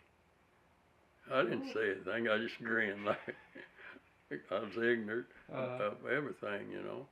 And well, here, take another one. You can see all your friends are answering questions, and they're answering questions so that your people back home will know that you're a prisoner of war. They don't know what's happened to you. Here, fill it out. Well, I did the same thing. Again, hand back to her. Well, you would get a letter that you can write home. Tell them all about what's happened. If you want to. If you want to get information back from home. So I didn't say anything. It may happen or it may not. That's the way I looked at it. Then no time till they gave me a letter, form letter that I could send back home. Yeah. When was it that you first met back up with your crew? I'd met them. Well, they was there with me. And so when y'all did get together, something interesting that I read in your book was that y'all really didn't have a lot to say. Y'all kind of just sat next to each other. I guess were y'all just too exhausted to really even discuss, you know, the events or anything? Well, we were at headquarters at base Uh-huh. where Waters was, Right. and we ate supper Mhm. there. It was dark by that time, Yeah. and they'd moved us. They had a table in a certain area there, and they'd put honey butter, I guess you'd call it, out, and bread it just wasn't fit to eat. Yeah. That well, it's their bread. The soldiers and all ate it, you know. Yeah. Had a lot of sawdust in it, seemed like. Uh-huh. And I thought one thing I thought of while we were sitting there eating was dim light. It was in the Bible. The Lord is my shepherd; I shall not want. Mm-hmm. He leadeth me beside the still waters. He restoreth my soul. And he goes on and on, you know, even as he serves food. Mm-hmm. Is that the 101st Psalm or something like Can't that? remember. Yeah. Yeah. Well, we had to memorize that when I was a kid, Uh-huh. but I'd forgot it, you know. Yeah. But what else do you need? Right. It's that passage of the Bible, just word for word, Uh-huh. right down, you know. Yeah. And I didn't mention it, but I thought about it when I Yeah. was sitting there eating. And I turned to Sam. I said, Sam, what do you think about? Do you think we'll ever learn to like this food? He kind of laughed and said, "No, there'll be a time though when we say we wish we had this food." Yeah. And it did happen, just like you said. Yeah. So when did they first get you guys to an actual POW camp? Well, we went. We got on a covered truck. We got in that and rode a while, and come to another building, and it was kind of chilly in there. Spent the rest of the night in that place. So you're on the train, right, and you're headed to your first POW camp. Tell me again what would happen when y'all would get to the stops. Well, we'd jump off the train and Mm-hmm. relieve ourselves. Mm-hmm. Generally, and one time we traveled all night, you know, and going up to East Prussia, and there's a whole bunch of schoolgirls walking along the track, and that's when we got off and relieved ourselves. Oh. And they just ignored us and went Mhm. on. Probably they'd seen that several times before, you know, Probably. on our way to school, Yeah. and then back on the train and proceeded. But tell me about the what was it? Roosevelt's. Roosevelt's Bandits, Mm. and it shows bags they'd have, you know, in the cartoons, and packing clocks and all kind of things, household goods like that. So it was propaganda, German propaganda. Yeah, and they'd give us a newspaper, and there's one particular guy. He was from Germany. Mm-hmm. And I believe he might have been Jewish. I'm not positive about that, but I think he could have been. But he'd look all around when I'd take that newspaper to him. He didn't like to see me coming because he could be exposed, you know, Mm-hmm. reading that newspaper to me or telling me what was under the caption, you know, Mm-hmm. under the picture. And but he'd look everywhere and then reluctantly tell me what it was about. But he's always on the watch out Mm-hmm. because I don't know for sure what he was. but he was afraid of the Germans. I know that. Yeah. But what about when the civilians would start coming after y'all? Tell me about that.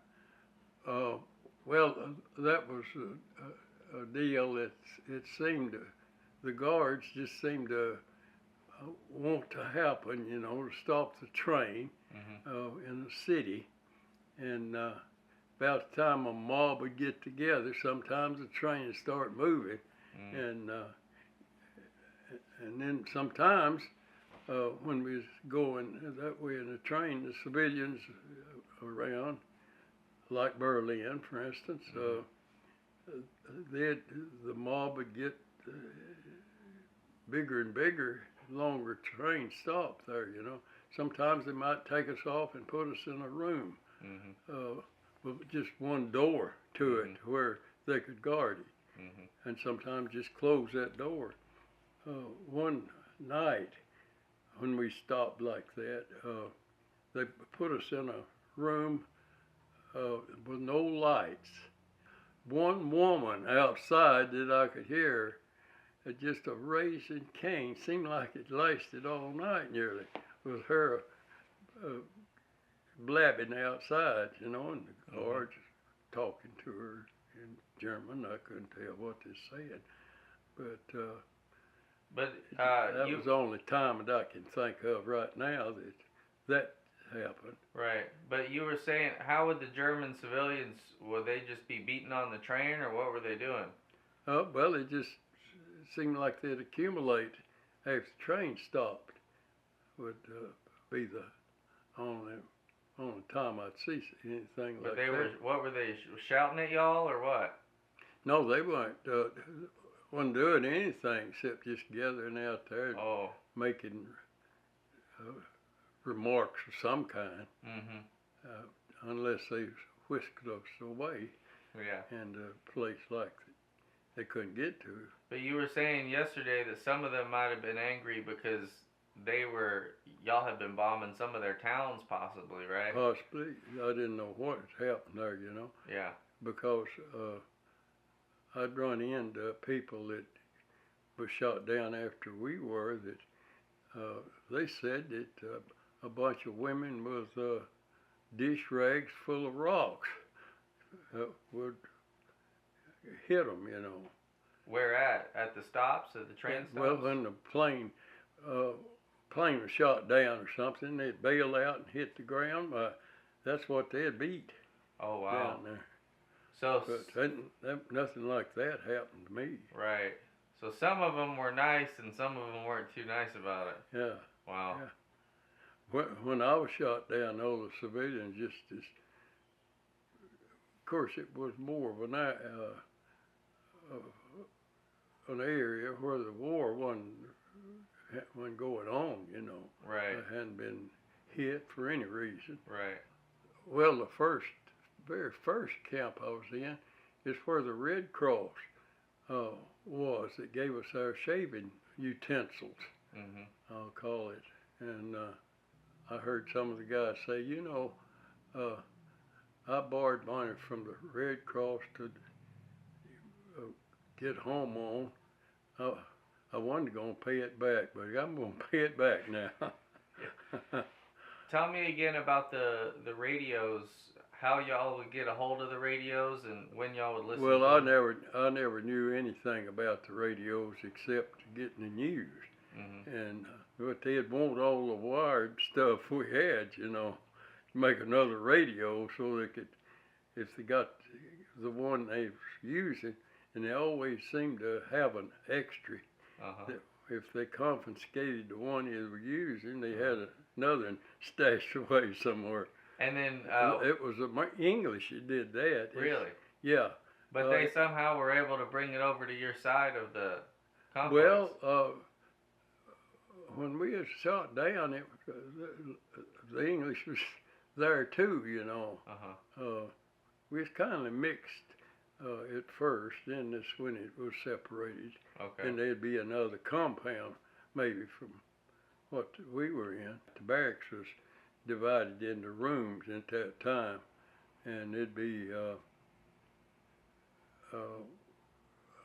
don't remember, seemed like it's the rooms was built for about 20 people, and there'd be about 30 in there. Eventually, no beds, sleeping on the floor. I'd got there early, and I had a bed, and there'd be somebody that want to use my bed during the day to sleep some. And other times it'd be on pallets or whatever they could find. Tell me again about the man who was giving y'all the updates on France, and what did he tell y'all? Well, he just explained, you know, like I said yesterday, that now there's something special today, you know. Don't even breathe deep, so to speak. And especially on D-Day, you know. We knew that night that the U.S. had landed on France, and not to make any noise whatsoever about it. Yeah. And let the Germans tell us. Right. And then what did y'all do when the Germans finally told y'all? Oh, man, we'd shake hands with each other and buddy, you know, all kind of put on. Like we hadn't heard it before. Right. So by this time, were most of y'all, or most people in the camps, were they pretty much had the mentality of we're going home, we're just going to sit and wait it out, because y'all pretty well thought y'all were going to win the war? Oh yeah, there wasn't any doubt in anybody's mind who was going to win the war. It's just a matter of time. Right. And it just went on and on, you know. Yeah. Longer than it's supposed to. Right. One time, I don't think I mentioned this. I'm not very proud of it. That, we'd walk around the compound for exercise, you know, inside the compound. And I met up with an officer and a big guard just with him going around. And I just going to just pass them up and ignore them, you know. We met on the perimeter of the compound. And boy, that guard, he grabbed me and turned me around, made me wet my pants. Man. And he shook me up pretty good. Says, you didn't salute the officer. And the officer says, don't you salute your officers? And yes, sir. And well, you didn't salute me, you know, attitude. And that's when the big guard turned me around and made me salute him. And so I made it a point never to meet an officer again when I can avoid it. Yeah. And tell me what kind of activities y'all were doing. You told me y'all had a baseball field at one of them. And what else? Well, we had Oh, wait. Before we go there, we're going to go... Tell me about the tunnels. The escape tunnels. Yeah. It was an ideal place for a tunnel, looked like. The latrine was set here, and over there, 100 yards away, was the woods outside the camp. And somebody, well, I guess it's a group of men, had gone down the hole, and one of the holes there in the latrine, and started a tunnel to the woods outside the... From the latrine? And it caved in, and that's when they found it. And on the inside of the fence it caved in? Yeah. Yeah. Yeah, inside the fence before it got to the woods out there. And that's when they started jobbing around, you know. They get a stick or something? No, it was a crowbar. And you can job in the ground. That's sharp screwdriver ends, you know. And up here's your walking stick. It's bent. You can... So they were jabbing to look for those tunnels. Well, I'd see them out there working, you know, on something. And I'd look around the building, and I'd jump back and make sure they saw me, but get back when and I'd go pick up a stick or something, and then I'd go away just looking off, and it caused them to start out there. So you were just trying to look conspicuous so they would go over there and check it out. Yeah, just for the hell to watch them. Right. Tell me about your bed. What you were Oh telling yeah, me. didn't have enough slats in there to hold it right, you know. One house with 3 or 4 slats, and maybe I had enough to. It wasn't very thick, you know. It wasn't like a mattress. It's stuffed with bed ticking. Yeah. And just about got to the point where it'd fall through with me. They were using those boards on the tunnels, right? Yeah. And you started out with how many, and you ended up with just a few? Yeah, I had 4 or 5 boards. I guess it'd be about 5 boards, and I wound up with 3. Did you ever see who was using them? No. There'd be somebody that didn't care about asking about their beds. Yeah. So it wasn't really so much of a group effort as it was just there'd be a guy or two who. Or 3, or more than one, maybe 3 or 4. But were y'all okay contributing your bed slats? Well, after we found out what was happening, no, that was all right. Yeah. If they're gonna get away, well, that's good. Yeah. All right. So what about baseball and all that? What all stuff y'all did to kill time? You told me you read a couple good books in there. There's it was the English. Seemed like it's applied. Seemed like more good books than anybody. And of course we get stuff from Canada too. I like their Canada biscuits from Canada. I hadn't seen any just like that. It was an odd kind of a biscuit. It wasn't bad. I don't know if they'd be good now. A lot of things are just delicious there, but I wouldn't even try it after get out. Knew I didn't like it. Yeah. So what aside from reading did you try to do to kill time out there, or that everybody would do? Well, we'd have some kind of classes sometimes. It wouldn't last long. Maybe just be a lawyer that would, or had studied law, maybe. And well, the guy on my crew, he was a lawyer. Yeah. And but did y'all play much sports out there? Yeah, we'd play baseball. Would be the main sport, except boxing, you know. On the 4th of July, that's the only time I remember us having a ring. So they just set something up just for the 4th? Yeah, and the English was in the camp, in the compound next to us, and that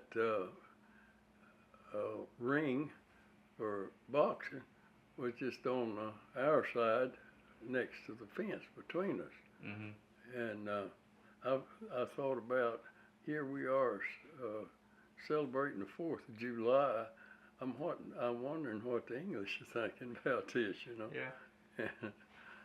But there wasn't any fuss made about it except the alcoholic drink that this guy made on the 4th that I was telling you about. And what was he making it out of?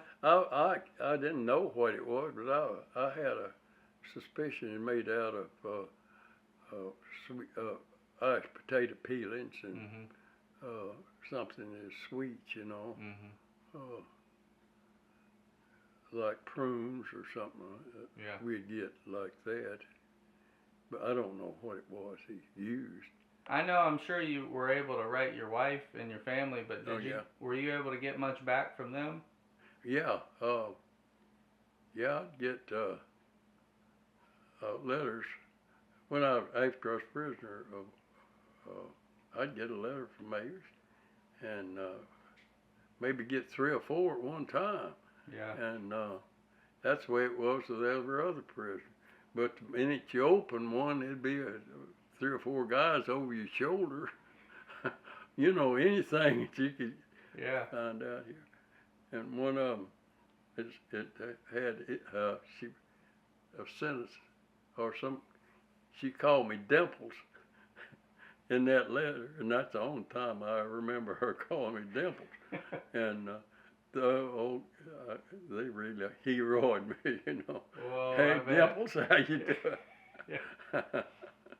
Well, I was Dimples for a short time, you know. Yeah. Didn't last long. Do you think, was that a pretty big morale booster, you think, looking back, the fact that you got those letters when you were POW? Yeah. Yeah. And get a pack of, a bunch of cigarettes. Mm-hmm. Boy, that was a big deal. Mm-hmm. I was 29 in the waist. Back then, I was always skinny, slim, and those 29 pants, I didn't have to unbutton a button nowhere. Mm-hmm. If I loosen that belt, it just fall off. And I wished that I had a pair of scales that I could have weighed on, you know, but I didn't have it. Yeah. I figure I weighed about 100 pounds. Yeah. By then, I'd lost a third of my weight. A third of my weight. Yeah. About, I think. Well, what about the classical music? That was a good one. Yeah. Well, I don't remember what phase we was in camp with that classical music blaring, you know. But I enjoyed that. Yeah. I really liked it. And you said they had I guess a loudspeaker by the office or something? On a post, you know, out there. Uh-huh.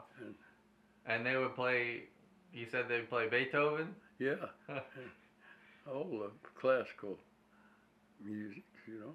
And y'all were, every time y'all were moved from one camp to another, why were they moving you so often? All over moving, that was get away from the Russians. Russians were pushing from the east, you know. Mm-hmm. And the enlisted men, they just sitting in one camp way back behind the lines, never got out of that camp. Mm-hmm. And so as the Russians, they kept moving closer to y'all, and y'all kept moving camps. Mm-hmm. And would y'all walk just about every time y'all would walk to the next camp? No, the big moves was from Heidi Krug, I believe it was. Mm-hmm. Anyway, it was up east, and got on that ship and moved down whatever the sea is from there, the North Sea or whatever. And we was on there for 48 hours. That was the roughest part of it, I guess. Confined in that ship. Y'all were packed pretty well. Yeah, and when we docked, it was getting late in the afternoon. Well, it come a time when we ain't gonna get off now till morning.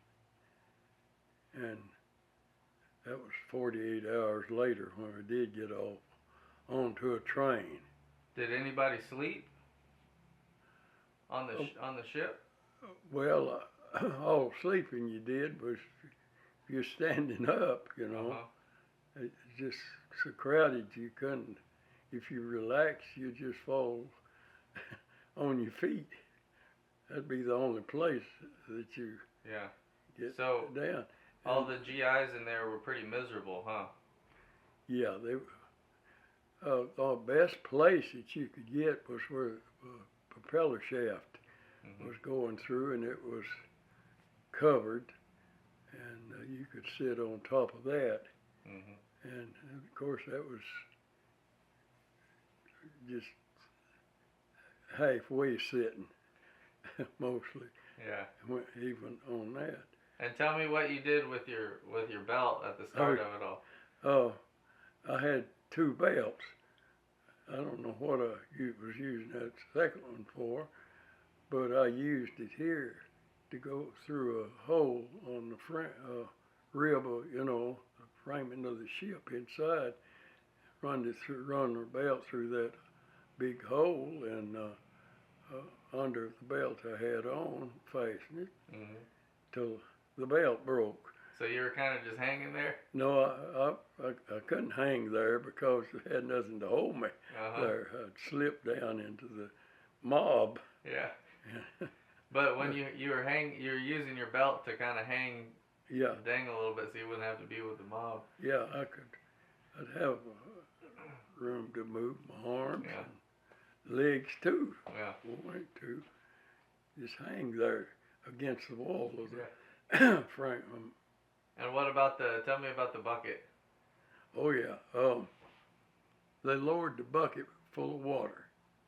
Of course, that didn't go far with all them men down there, but pulled that up. There's maybe a pack of cigarettes in there, and they'd lower another bucket, and it'd be nearly full of water, not quite as much as the original bucket, but it'd go with the dipper that it had in the bucket, and had to be a little more lanyap in that bucket each time, and a little less water. And so by the end of it, what were people throwing in that bucket? Well, they put watches and stuff like that in there instead of cigarettes. Yeah. Anything to get as much water back as we could get. Well, on that same deal, when we come to port, they got us off, and here come handcuffs. They were handcuffing us in pairs. They put us on a train and moved us away from there. Well, quite a ways. We was moving during the night, and we was in one end of the boxcar, and guards were in the other end of the boxcar. And his young men in their teens, and maybe some as old as 20s. I doubt if there's any in their 20s. They'd take their guns and different people just play it. And they saw I had my wedding band on. He saw that ring on my finger. He wanted it. Well, I couldn't get it off. Yeah. I hoped he wouldn't cut my finger off to get it, Yeah. I would have got it off then, but I couldn't get it off. And he went on about his business, still. They run us from the depot, I guess you'd call it, where they stopped. I guess that I could have found out how far it was. I'd call it 3 miles. It might not have been that far. It might have been further, but that's when the dogs was in the rear, rushing everybody up, and his old teenage guards seemed like as free with their bayonets and dog biting and that kind of thing, and run us to the camp away from the station. When we got up there with our handcuffs on, everything, they uncuffed us, and so many men to pull the clothes off and go down this line. They're pushing their clothes along the table on one side, guards on one side, we were on the other, checking everything, and then when we get to the end, we'd put our clothes back on, come back up here, waiting where we started from. And that's when, in this process, is just before we was going into the camp, whichever compound we was going, this guard was there, and that's when he confronted me. I didn't know what everything was about. He just there raising hell, and I just thought of, you know, it's a lion in a cage. Mm-hmm. He can't get to me. He's just, the lion's just out there in his cage, and I was enjoying, I guess, just looking him in the eye. And I probably grinning for all I know. Might have, yeah. Might have been. And my hands in my pockets, and I didn't know I had my hands in where my hands were. Mm-hmm. But they were, I guess, you know, what happened. And these three guards came up, and I remember the Haynes boys, friends of mine, back home. Those three guards made me think of Pascal Haynes and the other two Haynes boys. Uh-huh. And they protected me, you know, carried me around this building. Not one roughing me up at all. Mm-hmm. This was the butt of the rifle. And for God's sakes, get your hands out of your pockets. That's what he's raising hell about. And on me, you know, oh, I didn't know that. I was fixing to go back. And they grabbed me, you know. Every once in a while, you know, that he's gone, now we can go back. Do you think some of those guards that you were walking with and encountering and stuff, do you think some of them were almost relieved that they were going to lose the war and the war would finally be over, or did they seem pretty determined still? Oh, that's where they wanted to be, was guards in the camp. So they, of all things, they didn't want to go on the Eastern Front, you know. Yeah. Fighting, messing with them, because that's a death knell to them, I imagine. Yeah. What did y'all think of the Russians? Because I know y'all didn't care for them too much, but at the same time, they were helping. Our allies. Yeah. How many hundreds of men would you say would be on these marches between camps? I'd say there might be 2,000, something like that. Wow. I'm guessing. Yeah. And it would mostly be the same bunch of GIs, you know, they just kept moving y'all further and further back. Mm-hmm. Were you seeing fortifications in Berlin when you got to Berlin? Yeah. They're digging, I didn't know why they're digging trenches, looked like, but I found out later it was to stop the big guns on wheels. The tanks. Tanks. Yeah. Is to stop the tanks, trying to stop the tanks from going through Berlin. So were you guys aware at the time about the Jews in the concentration camps? I can't recall any instance. Y'all didn't realize that the Holocaust was going on, though. I don't think we did. I can't think of an instance when I was thinking about the Holocaust. Through a town where we was liberated, close to that, they said in that town, the train was stopped there, and they took the dead out of the train, and just a mass grave that they buried there in that cemetery. And so by the end of y'all's move further west to get away from the front lines, y'all weren't really even going to any camps anymore. Y'all were just walking and sleeping on the side of the road? Yeah, and see the name of the town maybe on the train station or something like that. We'd see the name of the town. One town we walked through was the name of a shoe that I was familiar with. Huh. Jarman. I hadn't heard of it. Yeah. You never heard of Jarman shoes? Oh, that was one of the high class shoes.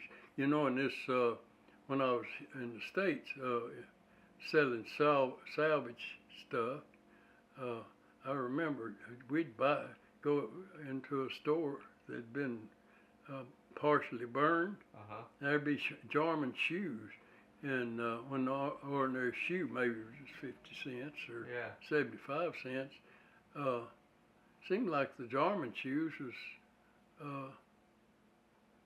$1.25 or higher than that. Yeah. And that was an outstanding shoe Yeah. back then, was a German. Uh-huh. You had a classy shoe on, you got a German. And that's why I remembered the town, German. Well, did you buddy up with any of those guys you spent all that time walking with? Oh, yeah. We might get tired or something happened. Well, like the time I fell out, you know.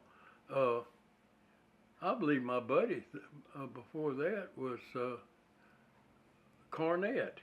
When y'all got to Berlin, were y'all just passing through to keep going? No, I don't know. They was using the guards, most of them, I think.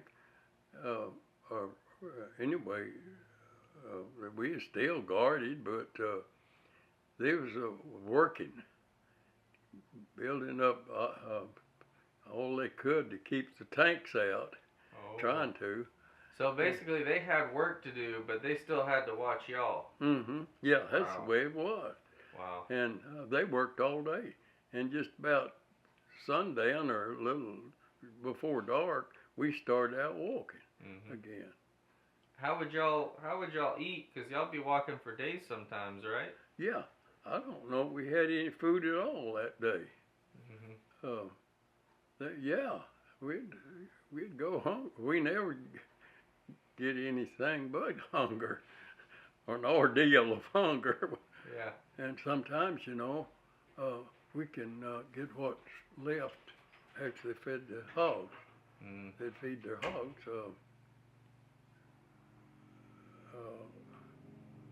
mashed potatoes in big pots. And fire up the pots, you know, and cook some potatoes for the hogs. When they get through feeding the hogs, there wasn't many potatoes left. And I never got any potatoes to speak of. It'd be mostly grits. Yeah. But were the Germans just not too concerned with feeding y'all? They really didn't care about it? Yeah, they weren't concerned about it. They just have their own lunch. And maybe one time I remember a guy just across the road from me. They had us lined up, sitting down, you know, while they was eating their lunch. And one day, one guy with a dog, he put a sandwich out in front of the dog. He said, anybody wants to, you know, come over here and get this sandwich. I wasn't going to get tore up by a dog. But I didn't know what was going to happen, you know, but there's one guy had guts enough to go get the sandwich. The dog didn't bother him. Wow. There was a few guys who were getting bayoneted who ended up dying, right? Yeah, well, McCaffrey, you know, the lawyer in New York, got his pants tore off of him, really. He had to go to the infirmary to get his wounds doctored. And the doctor made him so mad he couldn't see straight. I don't know if it's him or another. One of the doctors told McCaffrey if he'd have run a little faster, wouldn't have been bayoneted, or dogs wouldn't have beat him. That just burned him up, you know. He come out of there so mad he couldn't see straight. When I get out of here, I'm going to kill every damn mutt I see in the street. Yeah. Tell me when it was that the Germans who were with y'all finally surrendered, and how did that go about? Well, when I first woke up that morning, everything seemed to be different. That was the first day of May, my mother's birthday. And I could hear a rat-a-tat-tat every once in a while. The war was still going on out there. And the guard, person I talked to said, well, says, the war's over. There one thing has happened since I got back, and well, several things I can't think of now probably, but I was waiting for my turn to see the doctor. I had ulcers real bad at this time. I don't remember if I was in Birmingham or some other place. I was sitting there waiting, and you know, you just watch everything that's going on around you in there, and everybody seemed like had a job and is well fitted for as far as I was concerned. But this old woman came through and had a crooked old stick she was walking with. I thought, what in the world is she doing? What could she be doing in here? Well, I guess she must be a cleaning lady, you know, going in the bathroom cleaning.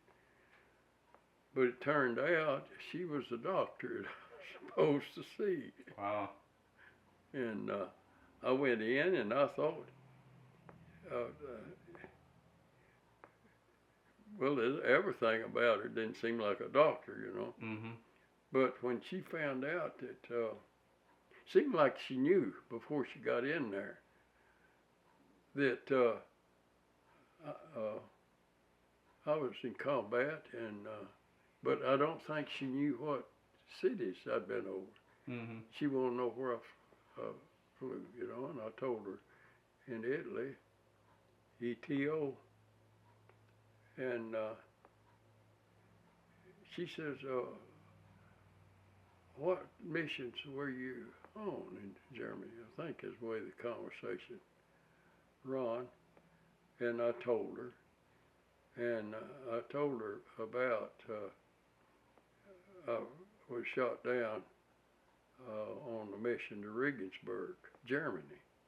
Boy, she was interested in that. Was asking me every question you can imagine, and she says, finally, she began to talk, and she says, I was a little girl when that was going on, and said ordinarily, said my daddy worked at Regensburg in that factory. Said ordinarily he took his lunch with him to work, but on this day he didn't. He came home for lunch, and when he got back to his office, it wasn't no office there. It's nothing but sticks. She said that's he was working in ball bearing factory at Regensburg,